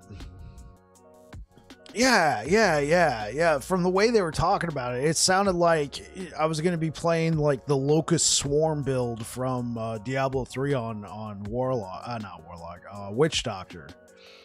I kind of had that vibe going on, like from the way it was being talked about. Now it feels different. Yeah, exactly, Niche.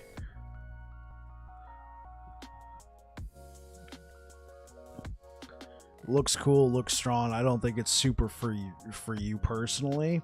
Yeah, I don't think it's gonna be for me either. I mean, I was having a blast. I played Necromancer up till about level 94. I was pushing about 200 corruption. I was just like, I want to go back to the Sentinel.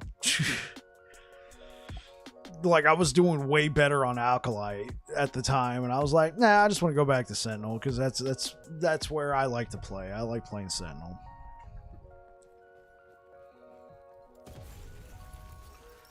We have the tell me more of this immortal emperor on our journey. You're leaning towards Bleed Hammerton to start? Yeah. When I start, I'm playing Paladin, and I'm probably going to do this multi-strike Void Cleave combo, because doing it on Forgeguard, it was still pretty effective even with suboptimal gear. I'm getting ready for the Monolith, so I went and grabbed like this Titan Heart. Obviously, I'm not going to have that. I had this Bleeding Heart already. I'll probably use this for a little bit, but I do feel like I missed a side quest somewhere. Yeah, because I'm missing one. I think I know where it is too. Yeah, because that's going to give us XP, so...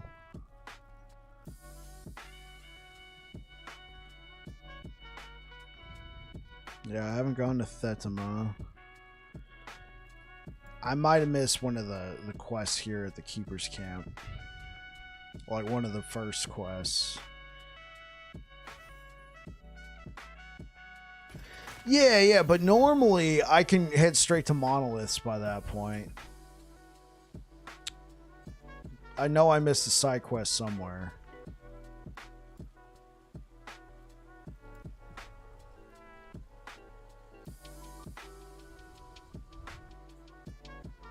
Yeah, I could just like keep playing there, but normally by that point I can just head straight to Monolith, so I feel like I missed something somewhere.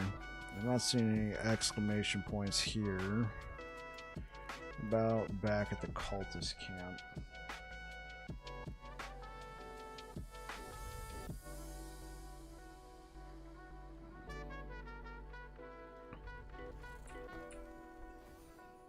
Okay, well, I could keep searching all over, but... Did I ever turn in...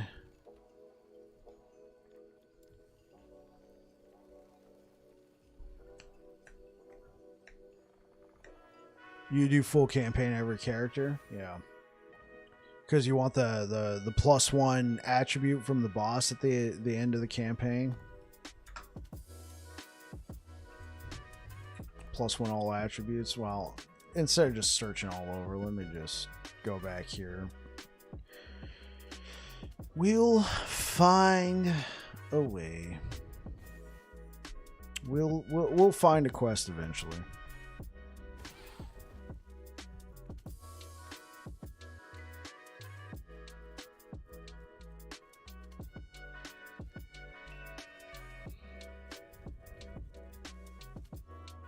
You enjoy the campaign, it helps you feel the power level of the character. I got you.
I see you have returned with the lance.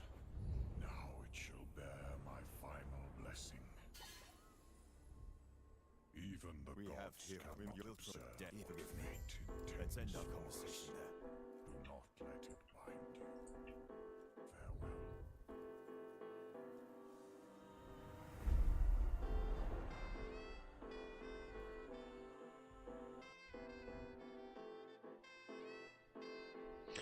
See how that game's going.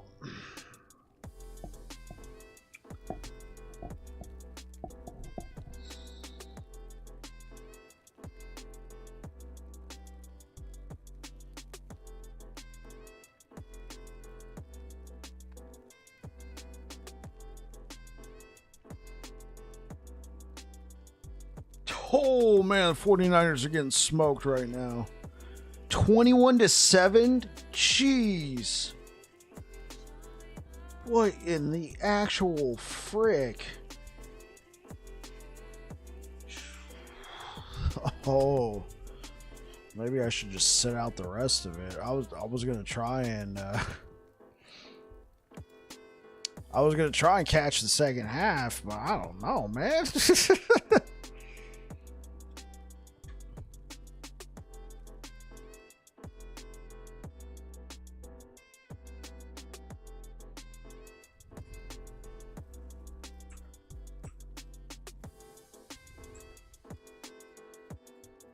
Oh, whoops.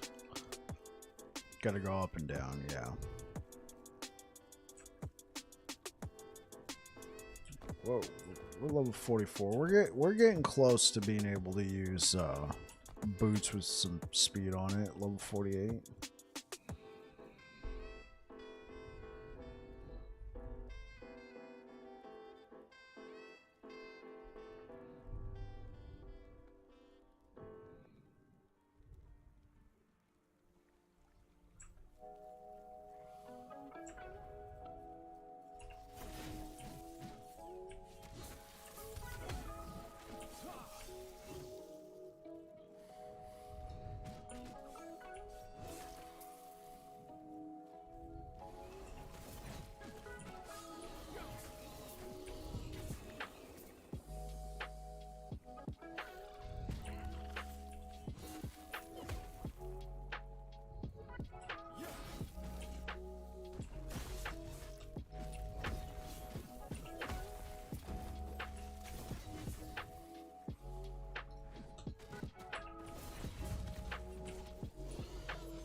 Alright, so yeah, we're missing 3 idle slots.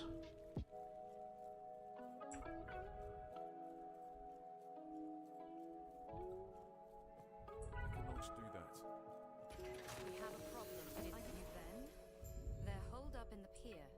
If you think you stand a chance, show no mercy.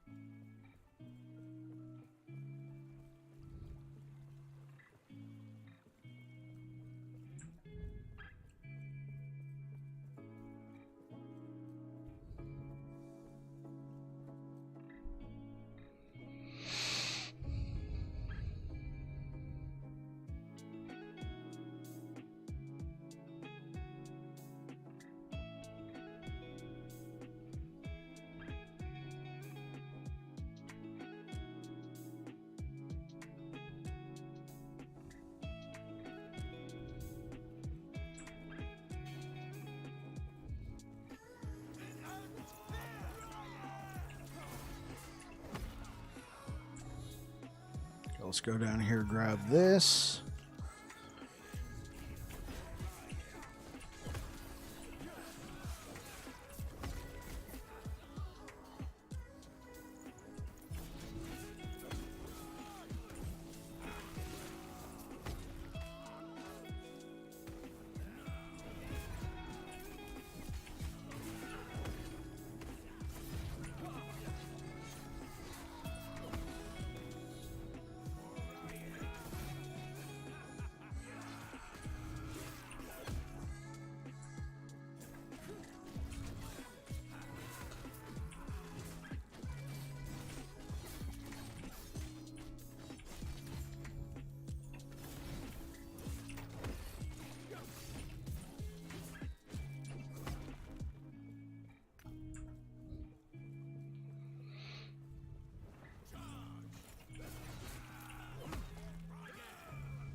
Okay, we could probably cut across here and head up, right? Right, there it is. There it is. Let's go. I do like Forge Strike. I'm not too thrilled about the spear, but I mean, the spear gives us like 100% critical strike multiplier. But the area on it is so small. As opposed to the big giant anvil that drops out of the sky. I really liked that one.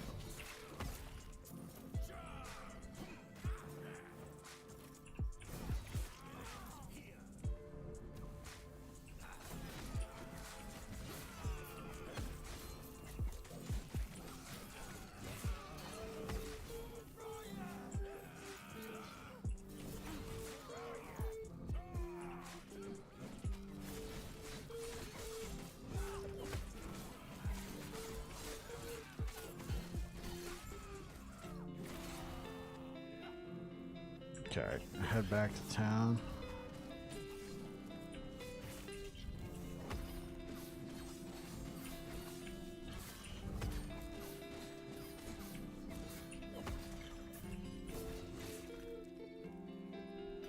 Yeah, Void Cleave right now is just doing a huge amount of damage.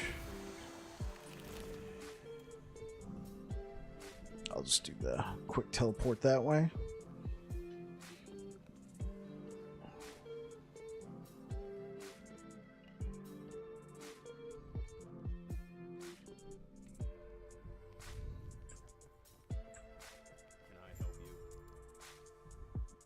Take me to Lake Lyeth. Onward! Greetings and salutations. Do you know what time it is? Waffle time! Let's get it! What? Sparky the Waffle Dog.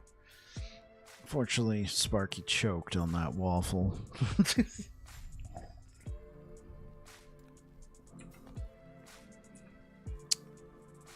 How you doing today, Air Dragon? You having yourself a good weekend so far, sir?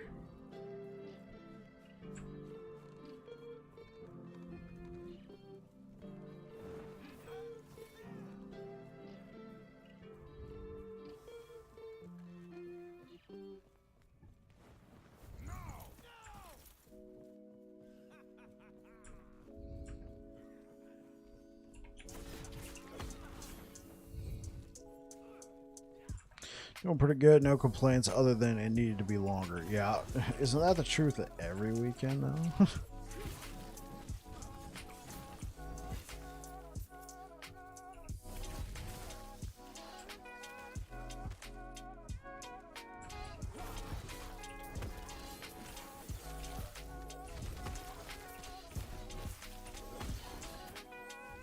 Oh, it's over here. I'm going the wrong way.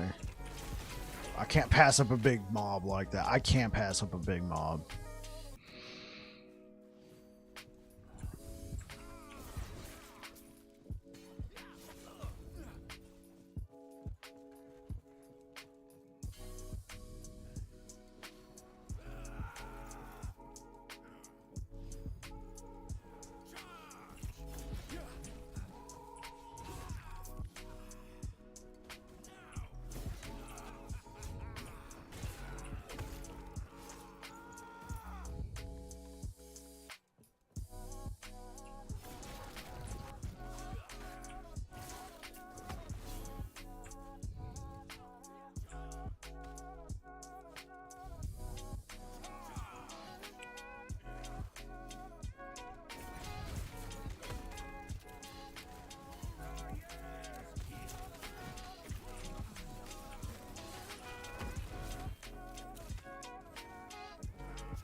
What? Oh.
Crab time.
Okay. Ah,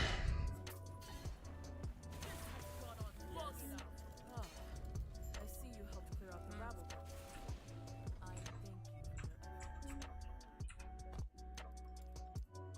you. Wyeth's Tower. Okay. We should get our idols from here.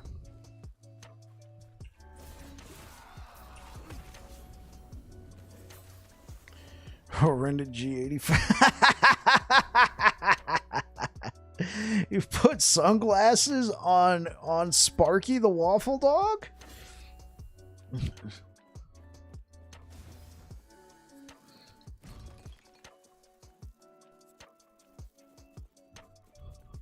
Yeah. Oh, okay. Apparently this is the fast way up.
Gotta deliver it to Thetima.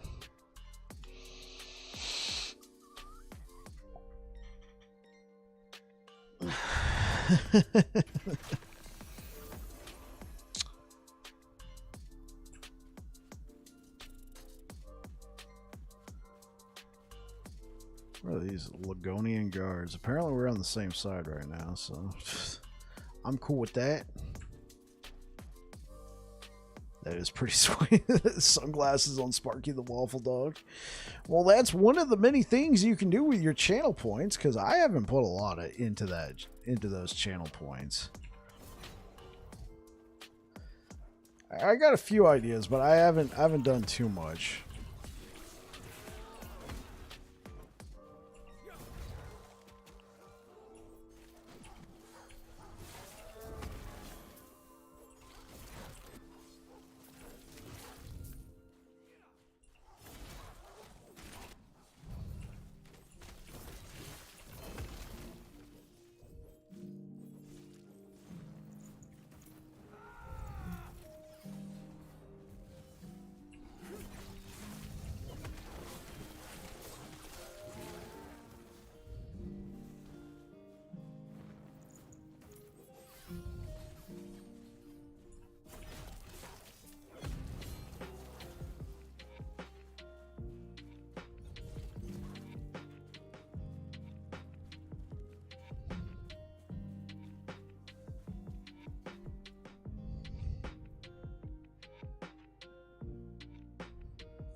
Oh, here we go.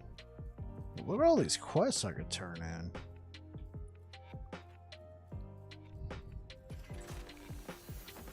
I'm glad you are saying I see it. She that would not be wise. Liath's been known to be tense.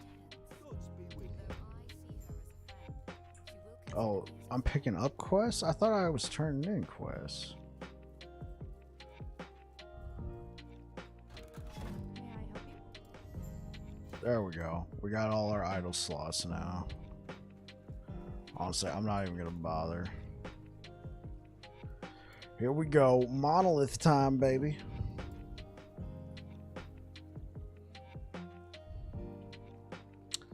Definitely need a different weapon, though. I don't know how much longer I could keep using this bum-ass broken in half sword.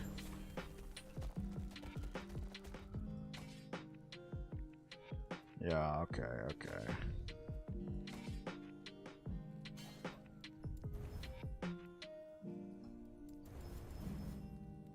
There we go.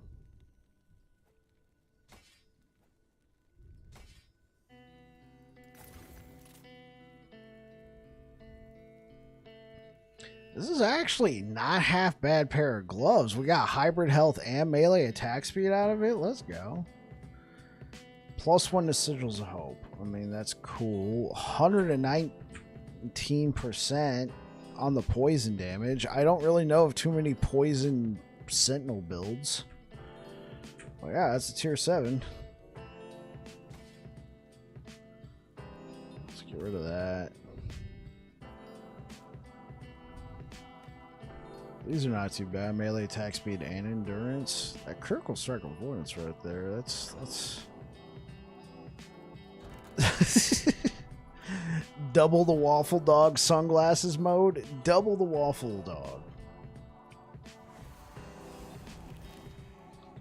Yeah, let's assign. Like, I got like 7 points just chilling. Put 1 point there. Put 6 points. The moment we get a point, put a point right there.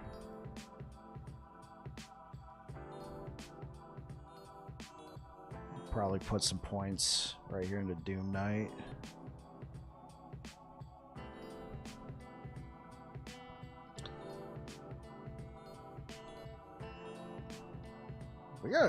We gotta invest some points here. I might only put 5 points here.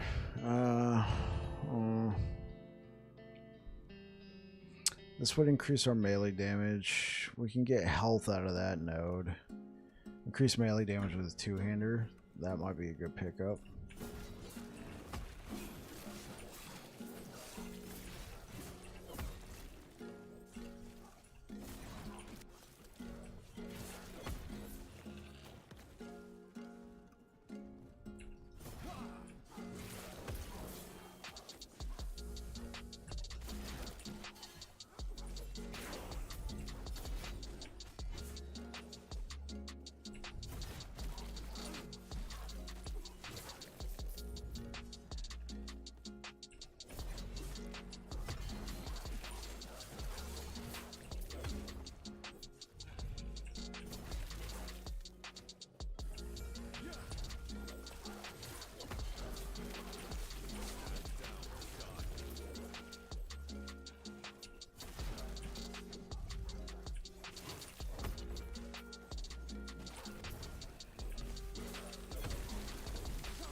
Bees!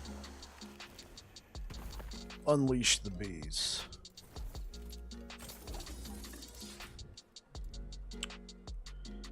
Let's put 1 point there. Global attack speed.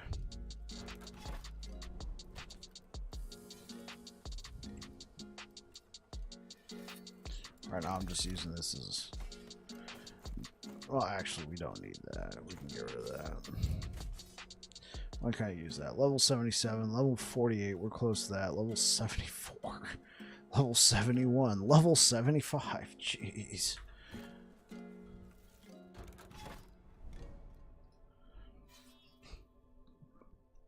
I gotta actually find some gear here in the monoliths.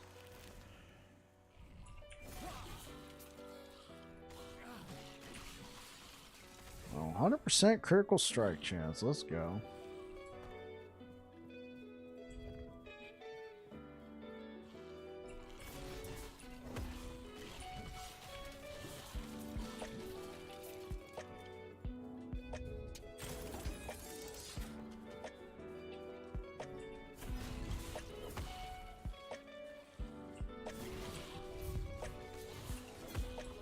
How are we looking on resistances? Not great.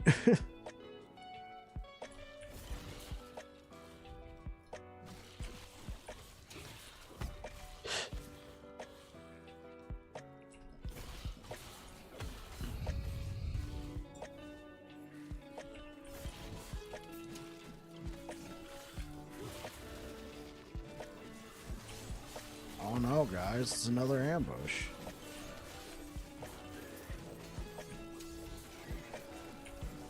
What's up with these frame drops?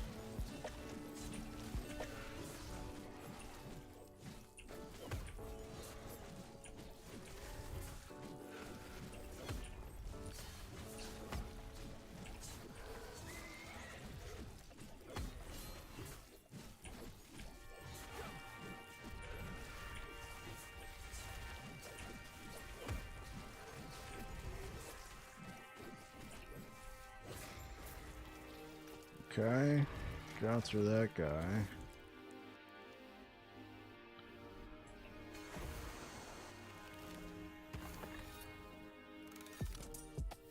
Nope, don't need any of that. Right, we got more idle slots, so...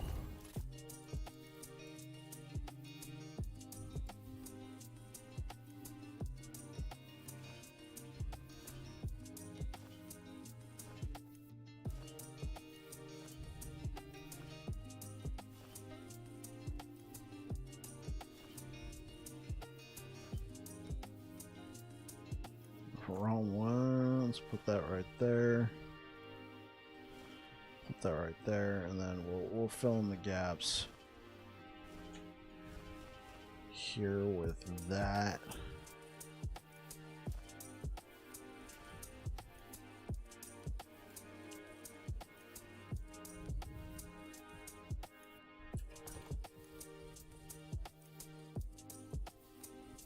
What's that? 42% damage reduction with armor against physical.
Oh, I'm out of mana.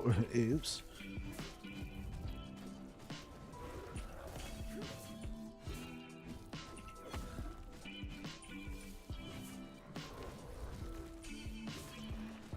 Dude, this guy's thick.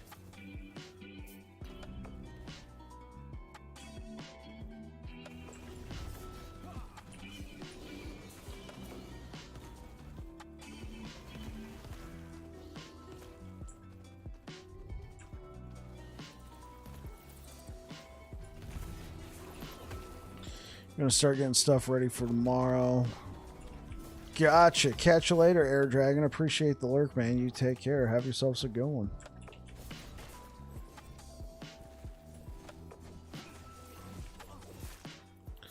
Blighted Longsword. Okay.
Okay, at this point, I think any two-handed weapon would be better than what we got, even if it doesn't have melee critical strike chance. This is painful. I mean, like, look, this thing only does 30 damage base.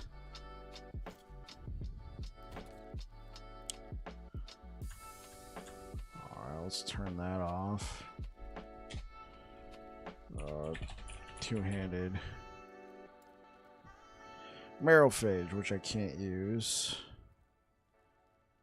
ZDP. Yeah, this is what this feels like right now.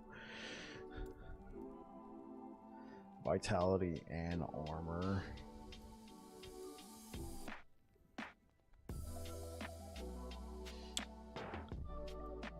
Okay, well, I typed in two-handed. I got plenty of... Oh, you know what? I didn't put the little dash in between. There we go. Okay, so...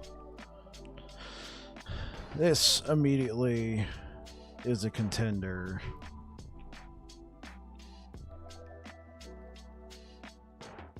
I don't know. Like, we got 119% poison damage on that. Like,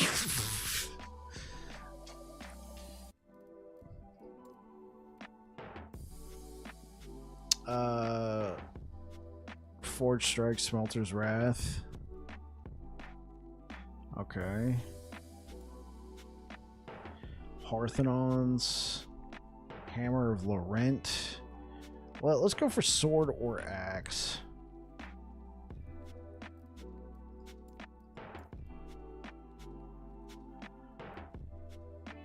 $114, yeah, 114 critical strike damage. Of course, we gotta be level 60s, level 80 to use this one.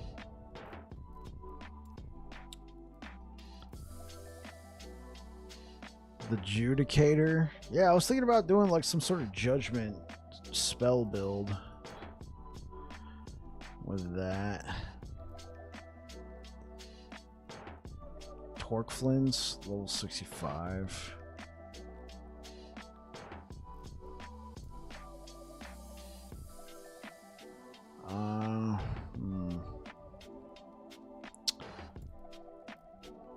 I can't even use this. Jeez. I can't even use this. It's a blue. Come on. Really? This would be perfect. Oh, yeah, yeah. This big old freaking base. What about this? Parthenon's Vow with some LP flat. Yeah, no, that could definitely be the way. What I really want to use is a Bardiche, because it'll have the bleed chance on it. Honestly, I could try out this Battle Mage. We don't have any crit. But let's go back to Parthenons.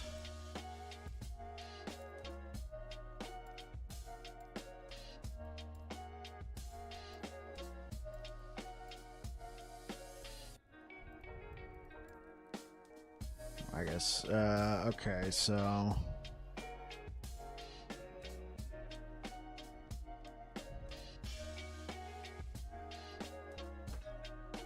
So it's only got 25 melee damage, but it comes with a plus 18. Dreamthorn. Dreamthorn is also...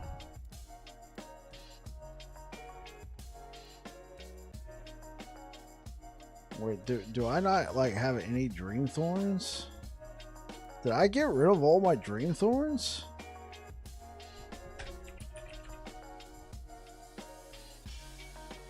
I would not just dump Dreamthorns like that.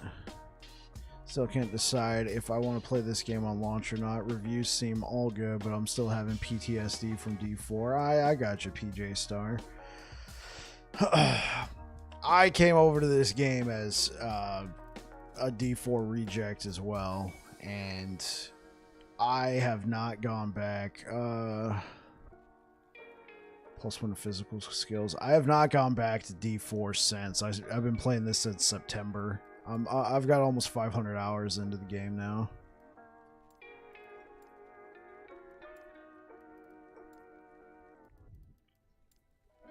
Okay, let's just try out this battle mages. Yeah, very much enjoying it. Like, I play the, like, obviously I stream the game, right? But I even play this game offline.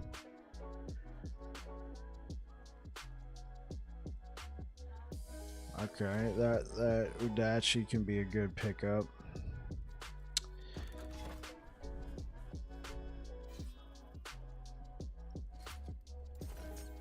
Yeah, I 100% understand where you're coming from. If you're interested, I do have a video on my YouTube. It's a clip from me explaining to somebody who's been playing D4 and they got kind of burnt by it. Should I come play Last Epoch? And so I just clipped that whole little section of me explaining what you can do, and it's a brief overview of Last Epoch. But it could give you some ideas on whether or not Last Epoch is a game for you, for sure. Let me go ahead and find that real quick.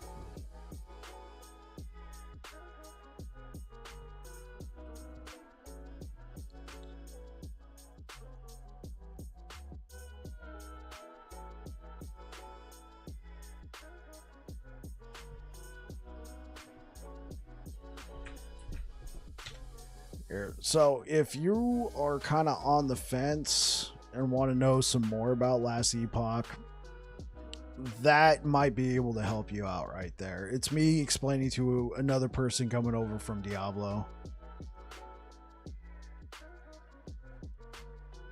Oh, really? My streams have been popping up on your feed. Oh, okay. Well, thank you for coming to check it out. I appreciate it, man. Yeah, looks like we got some people over there on YouTube right now. What up, YouTube? Let's get it. YouTube strong.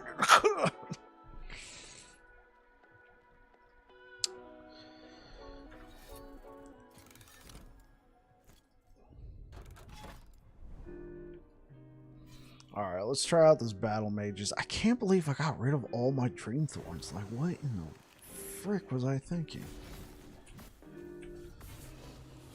Alright, so definitely less.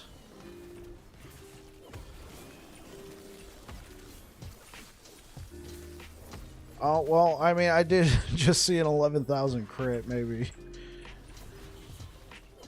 Okay, well, we're not critting as much, but it feels good.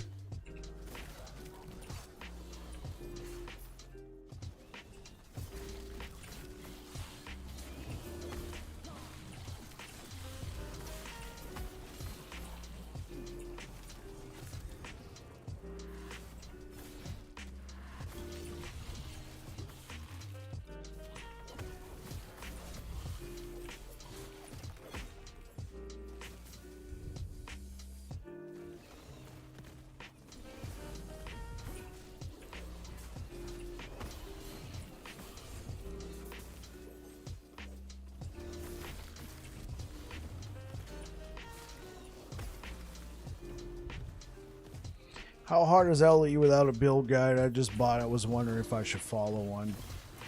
In my opinion, you should be able to play through the campaign without a build guide. I actually, without knowing anything about Last Epoch, I pushed into like the deeper ends of endgame without referencing a guide. Now, I am in a little bit different position. I played a ton of Diablo 3, ton of Diablo 4, so I knew about action RPGs, and I was streaming that the entire time, so if I ever had a question, chat was usually there to help me out. But yeah, I think you should be fine without a build guide for a while. My biggest tip is don't be afraid to try out different things.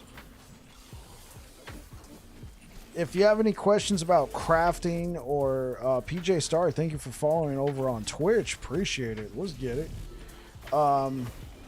If you ever have any questions, you're more than welcome to ask them here in the chat in the live environment. And I also have various guides on my YouTube channel, like what's legendary potential, how does the crafting guide work, my tips and tricks video. It's a little bit older, but I think the information in there is still valid.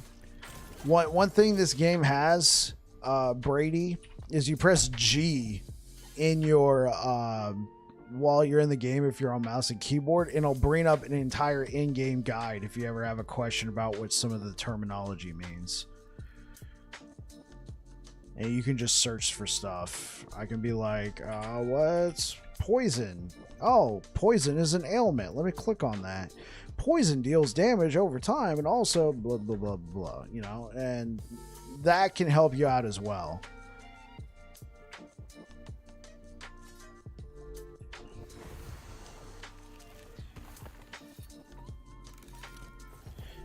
I'd say guides are a great resource in the game, like made by other people. I've made a few guides, but if you're anything like me, I'll see a guide and I won't question why they did what they did. I will just click, click, take, click, click, take, and then I'll just have a build. And maybe sometimes it's not working out very well because I don't have the exact same gear that they had when they made that guide.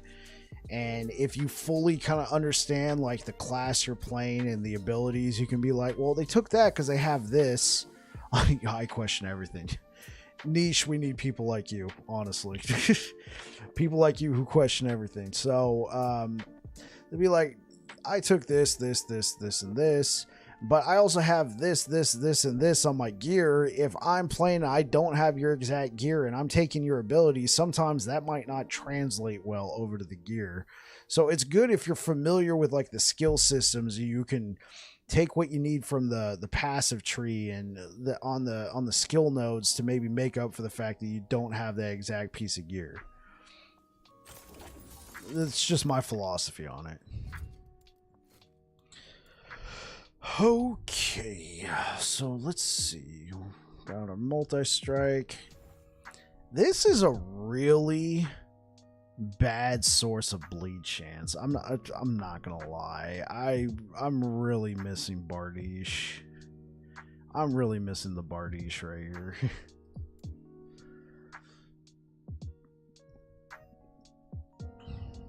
You can use that for a little extra tankiness.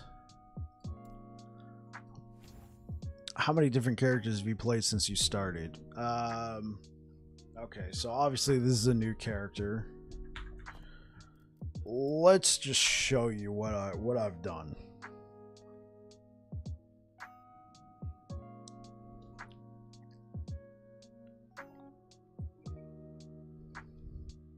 Appreciate it a lot. Definitely gonna follow your channel for help while I play through it. Yeah, absolutely. There's my channel. There's other channels out. Well, Bardiche is level 71 minimum. Yeah, exactly. That's the problem. That's the problem right now. I can't use a Bardiche for a while, but Bardiche really helps the build kind of sing. Well, later on, if you want that bleed stacking. Yeah, for sure, Brady. I'm here to help, man. So any questions you got, I'll do my very best to answer them. Okay. PJ Star, we got our Forgeguard, we got our Rune Master, Paladin, Void Knight. The reason why Paladin and Void Knight look kind of naked right now, they're both the Forgeguard, Paladin, and Void Knight. They're all under the Sentinel base class. Imperial Halberd is level 33 and has bleed. Oh, I'm gonna have to go check that out then. These three classes are all part of the Sentinel base class, so I've been borrowing gear from these two classes for this guy right now. I've played Druid, I've played Necromancer, we played Shaman for a little bit. You could say I played Blade Dancer as a rogue, but honestly, level 15, not that much. This has been my favorite class, is the Sentinel class, not Duncan. Great Axe is 54 and has more flat and bleed. Okay, let's see if we can't get one of those.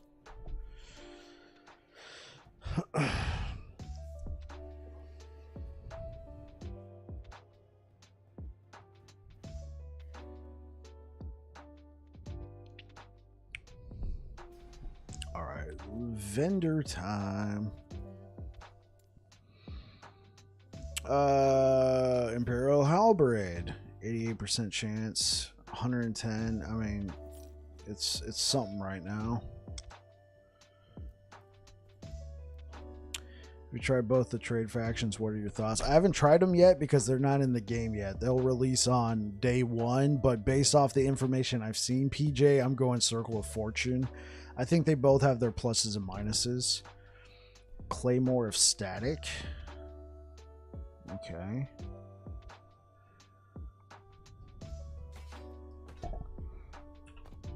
Honestly, at this point, what I just need is melee critical strike chance. So hopefully we get lucky. We did. All right, let's try this. Yeah. All right. And then once we get back into the monoliths, we might be able to find a we can check the vendor for a great axe. I guess I could also go check the gambler real quick. Why crit and bleed?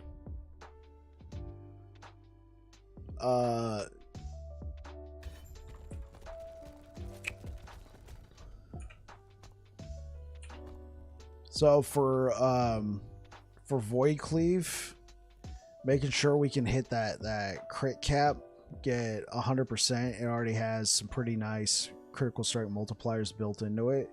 And then bleed, per stack of bleed that's on the enemy, we can get up to a 120% extra damage with Void Cleave.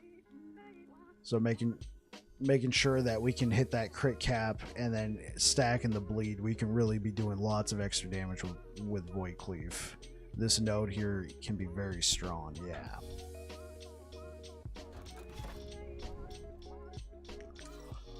Like you said, you got to question everything, man. And that's good.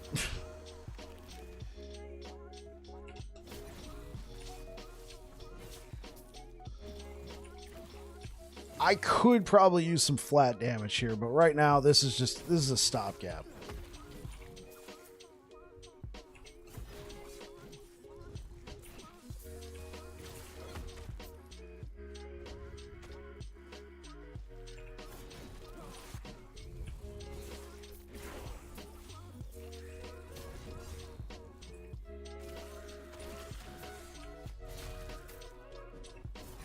Already feels better than that sword we were using. Jeez.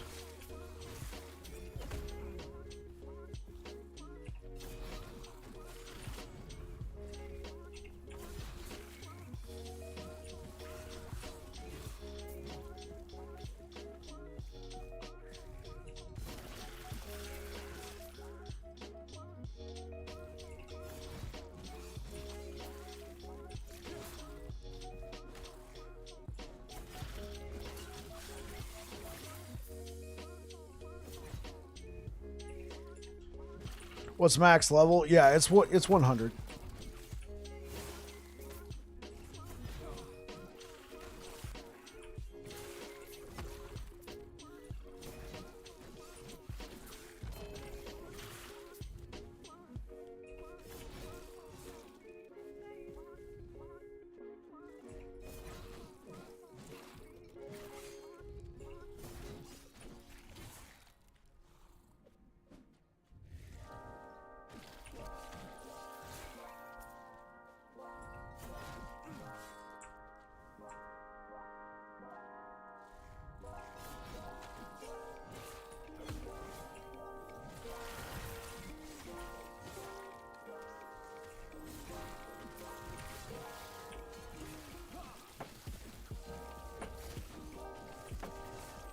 Oh, of course he dodges it.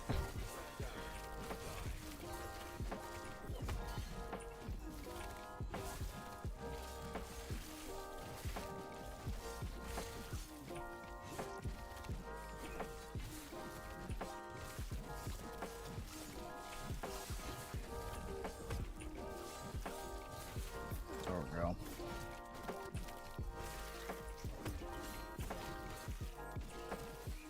Wait, how did he dodge it? He shouldn't be able to dodge it. Well, then no, then we didn't crit. That's why. Because Void Cleave's base critical strike chance has a improved base critical strike chance and it cannot be dodged. So how did he dodge?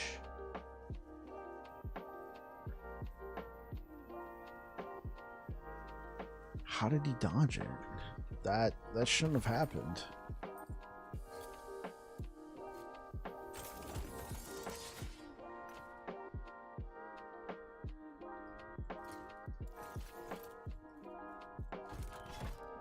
Dude, we got a better belt than this.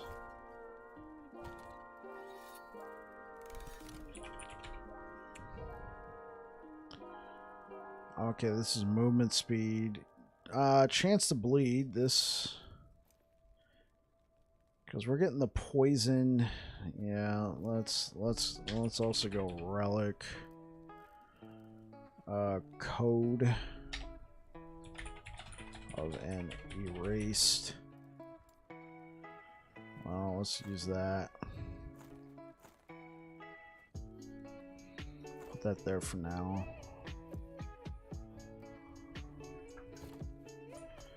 Also means I gotta reapply some points here.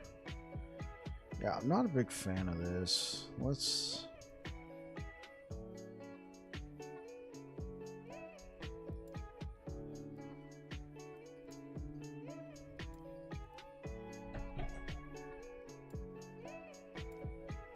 take that off for now. Well, yeah, let's take off the physical pen as well. We're just using this as a procker. We can grab some extra. Let's just take the attack speed for now.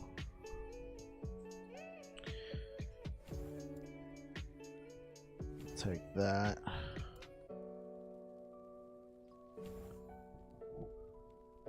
Wait, where did it minus it from? Probably right there. Okay. Okay, cool.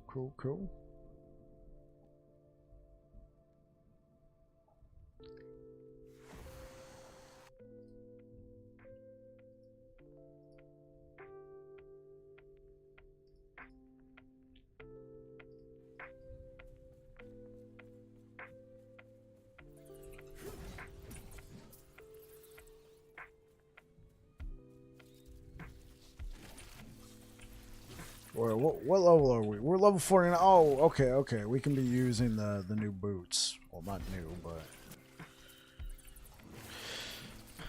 I also help with keeping the stacks of bleed on the enemies.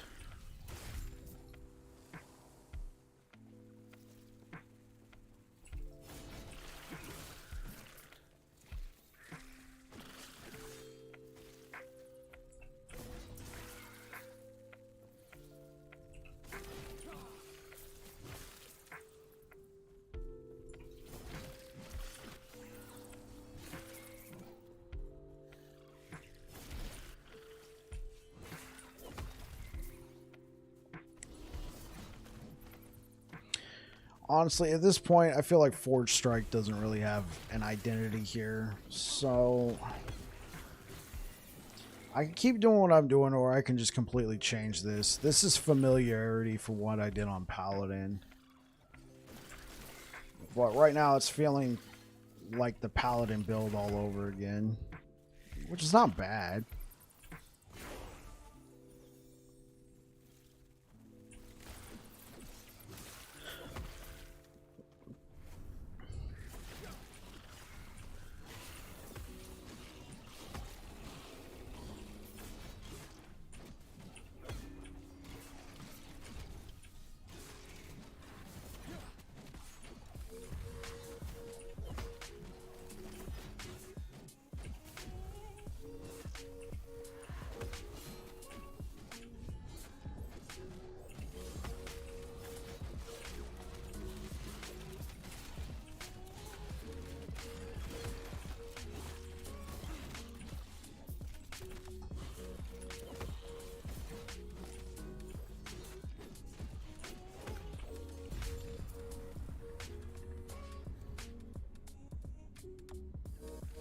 Claymore, chance to shock on hit.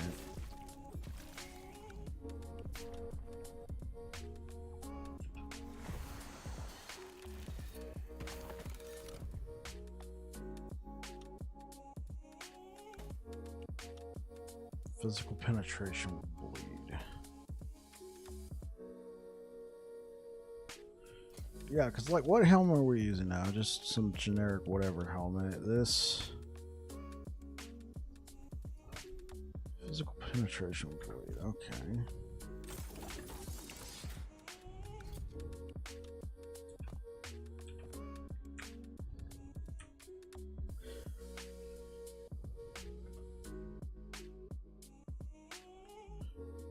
So, Niche, if you're still there,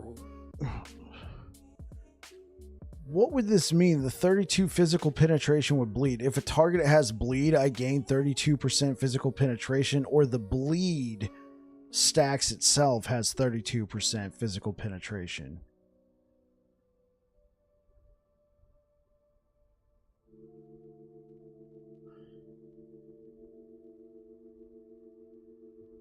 Not exactly sure. We could try this out. The bleed itself has pen. Okay, thank you. Appreciate it. Thank you very much, sir. All right, I mean, we're not, like, the bleed is, we're using it as a condition. Are there any good website resources yet for this game, like Maxroll and other sites that D4 has? Maxroll has plenty of good resources, but you can also check out Last Epoch Tools.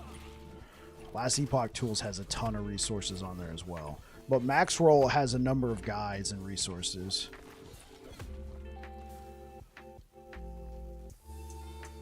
Whoa, hey, why can't we use this? Level 51? Oh.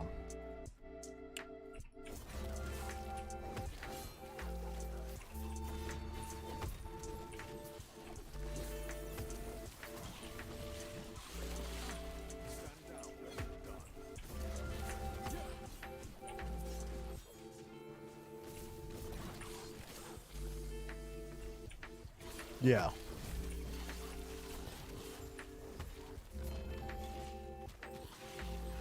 I already got a bunch of those.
Oh, yeah.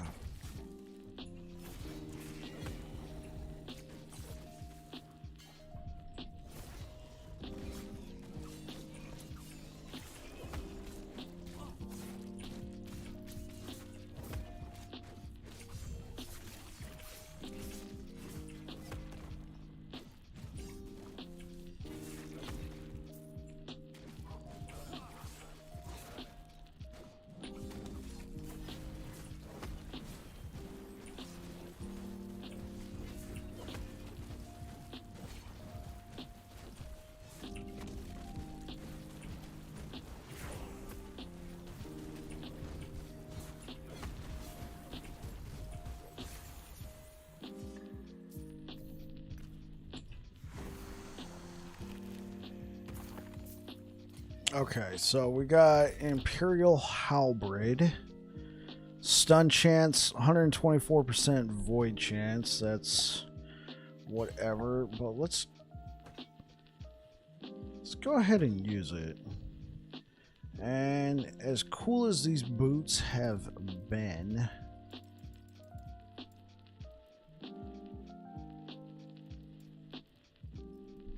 oh, was it Exile? There we go. Blood of the Exile.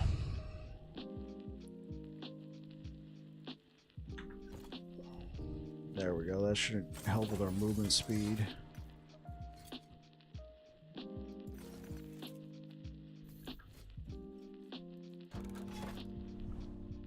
Nice. Yeah, I know, right?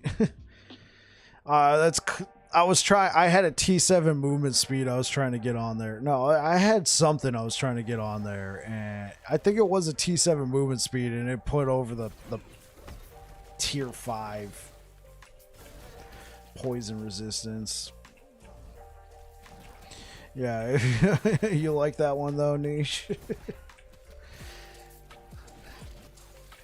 You can probably tell for the moment you saw it. You're like, yeah, that's not the one he wanted.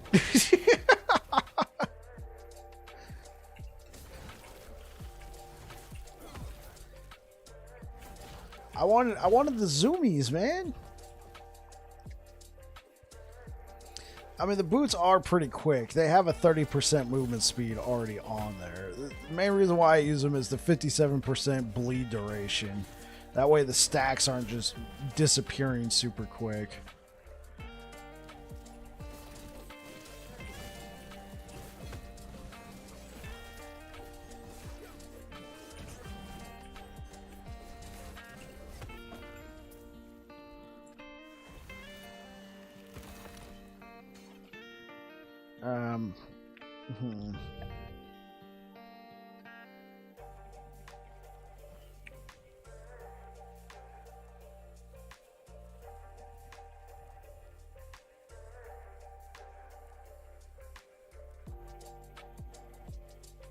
Okay, so we could pick up bleed duration there if we need to. Okay.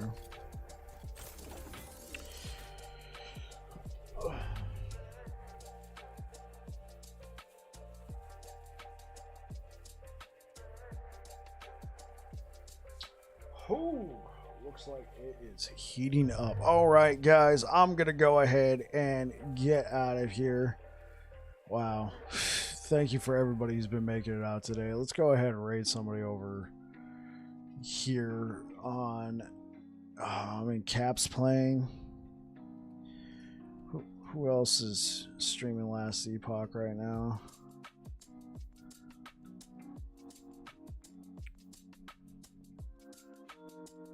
Bunch of people. Let's just go ahead and raid Cap.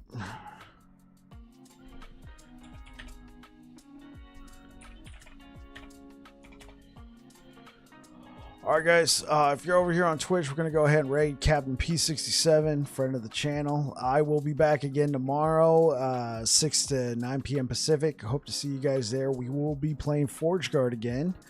So if you're over here on Twitch, you guys take care. Send our love to Cap. See you later.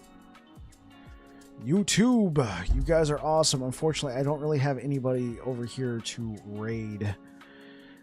Thank you for making it out. I do this sort of content just about every day. Yeah, we're gearing up for release. Really appreciate you guys staying out here. Really appreciate it. Thank you so much, guys. Anyway, I'm going to go ahead and start shutting everything down. So you guys take care. Peace.